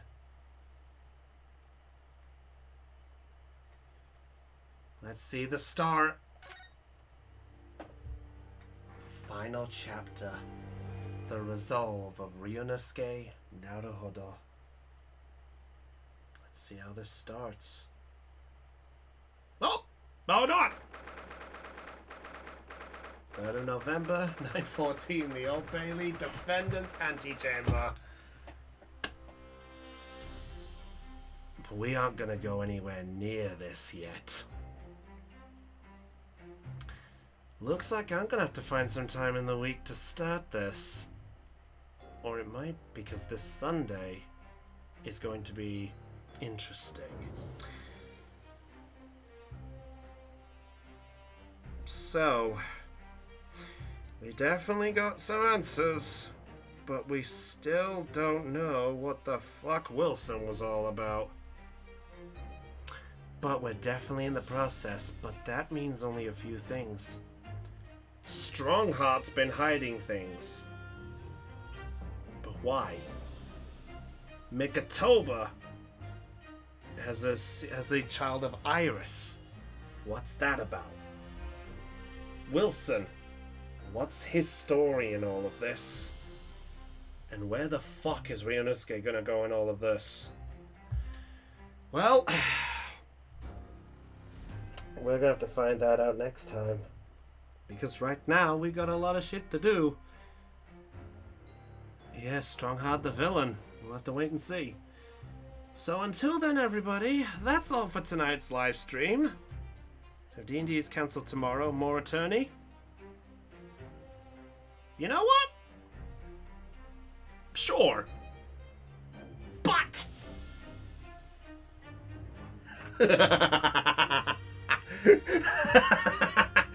not banking on the health. Well, if you ask nicely. Before I do, though, I do at least want to do this. I at least want to show off the characters I've created, because I think it's only fair that we show this off beforehand. But yeah, so I'll tell you what we'll do. Yes, we do pray for Kotlow's recovery and hope he's okay so that D&D can do its thing.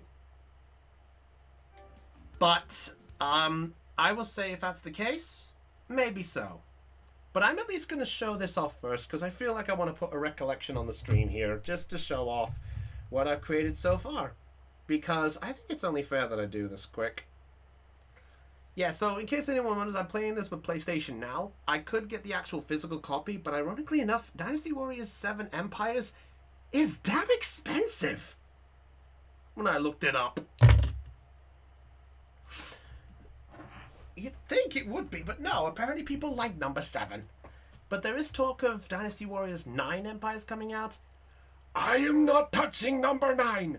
There's a reason why people dub it, because, let's put it this way, its voice acting is shit. But I'm going to show this off first. So I'll show off exactly who we've created. So first off, I'll just show, we have myself with the Sun Jian approach. With the sword approach there, so I went with there. We have Theon, who wanted to be Bastioren, if anyone remembers that. We need to play some Pokemon JCG. No, don't. I don't want to go back to my losing streak. Nigel ruined it. Don't ruin it again. Now for the one I kept secret. Hi, Del. I made you. I don't know what you make of this, but this is about as good as I made for you. You're using a pair of large wheels, so you're using like chakrams to smash. Large ones at that.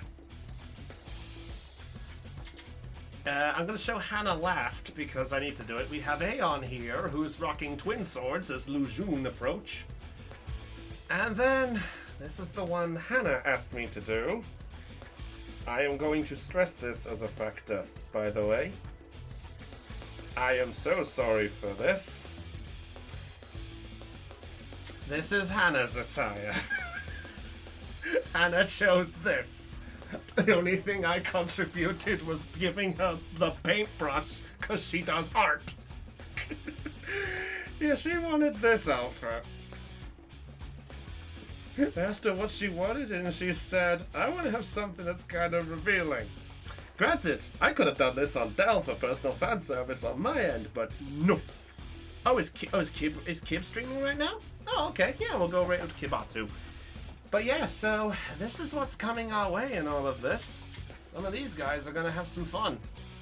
Maybe I'll see exactly what I can do with this. But, also on a side note, there are some other costumes I could actually get for everybody. I love Bastion! I'm going to have to get that for Theon, aren't I? But yes, so yeah, there's some stuff here as well for the female ones here, so we can actually go for some other stuff here for the girls if they want something else. Or there's a lot of other stuff here. So you see they got the mixture of the revealing as well as the smart. And then it's the same for the guys as well. I mean, geez, look at me if I want that. I defeat... Hey look, Paladin, you made it! Might have to show some of this off, and I might have to try get these. But that's a story for another day. Until then, everyone, that's all for tonight's stream, and I will see you on the next one. So until then, everybody, if you were charged with joy with the stream, be sure to subscribe or follow wherever you need to watch us. Yeah, it's a Paladin set. But other than that, we'll see what we can do with the Ace Attorney. And I need to see if I can figure out some more people to join the cause. This should be interesting. But anyway, guys, with that said, if you were charged with joy, hit subscribe or follow wherever you're watching this. And I'll see you all on the next. But, as stated before, we might be doing D&D tomorrow, we might not. It just depends on Cotwell's health, so we'll see how things go. If it turns out that we can't, then fair enough. If not, then I guess we'll see what happens. But until then, everyone, this is Brownie of the Joy Charge Gamers signing off on Let's Play Live The Great Ace Attorney Chronicles 2 Resolve. Until then, everyone, stay charged. Catch you all later. And goodbye. Now let's go pest a kid.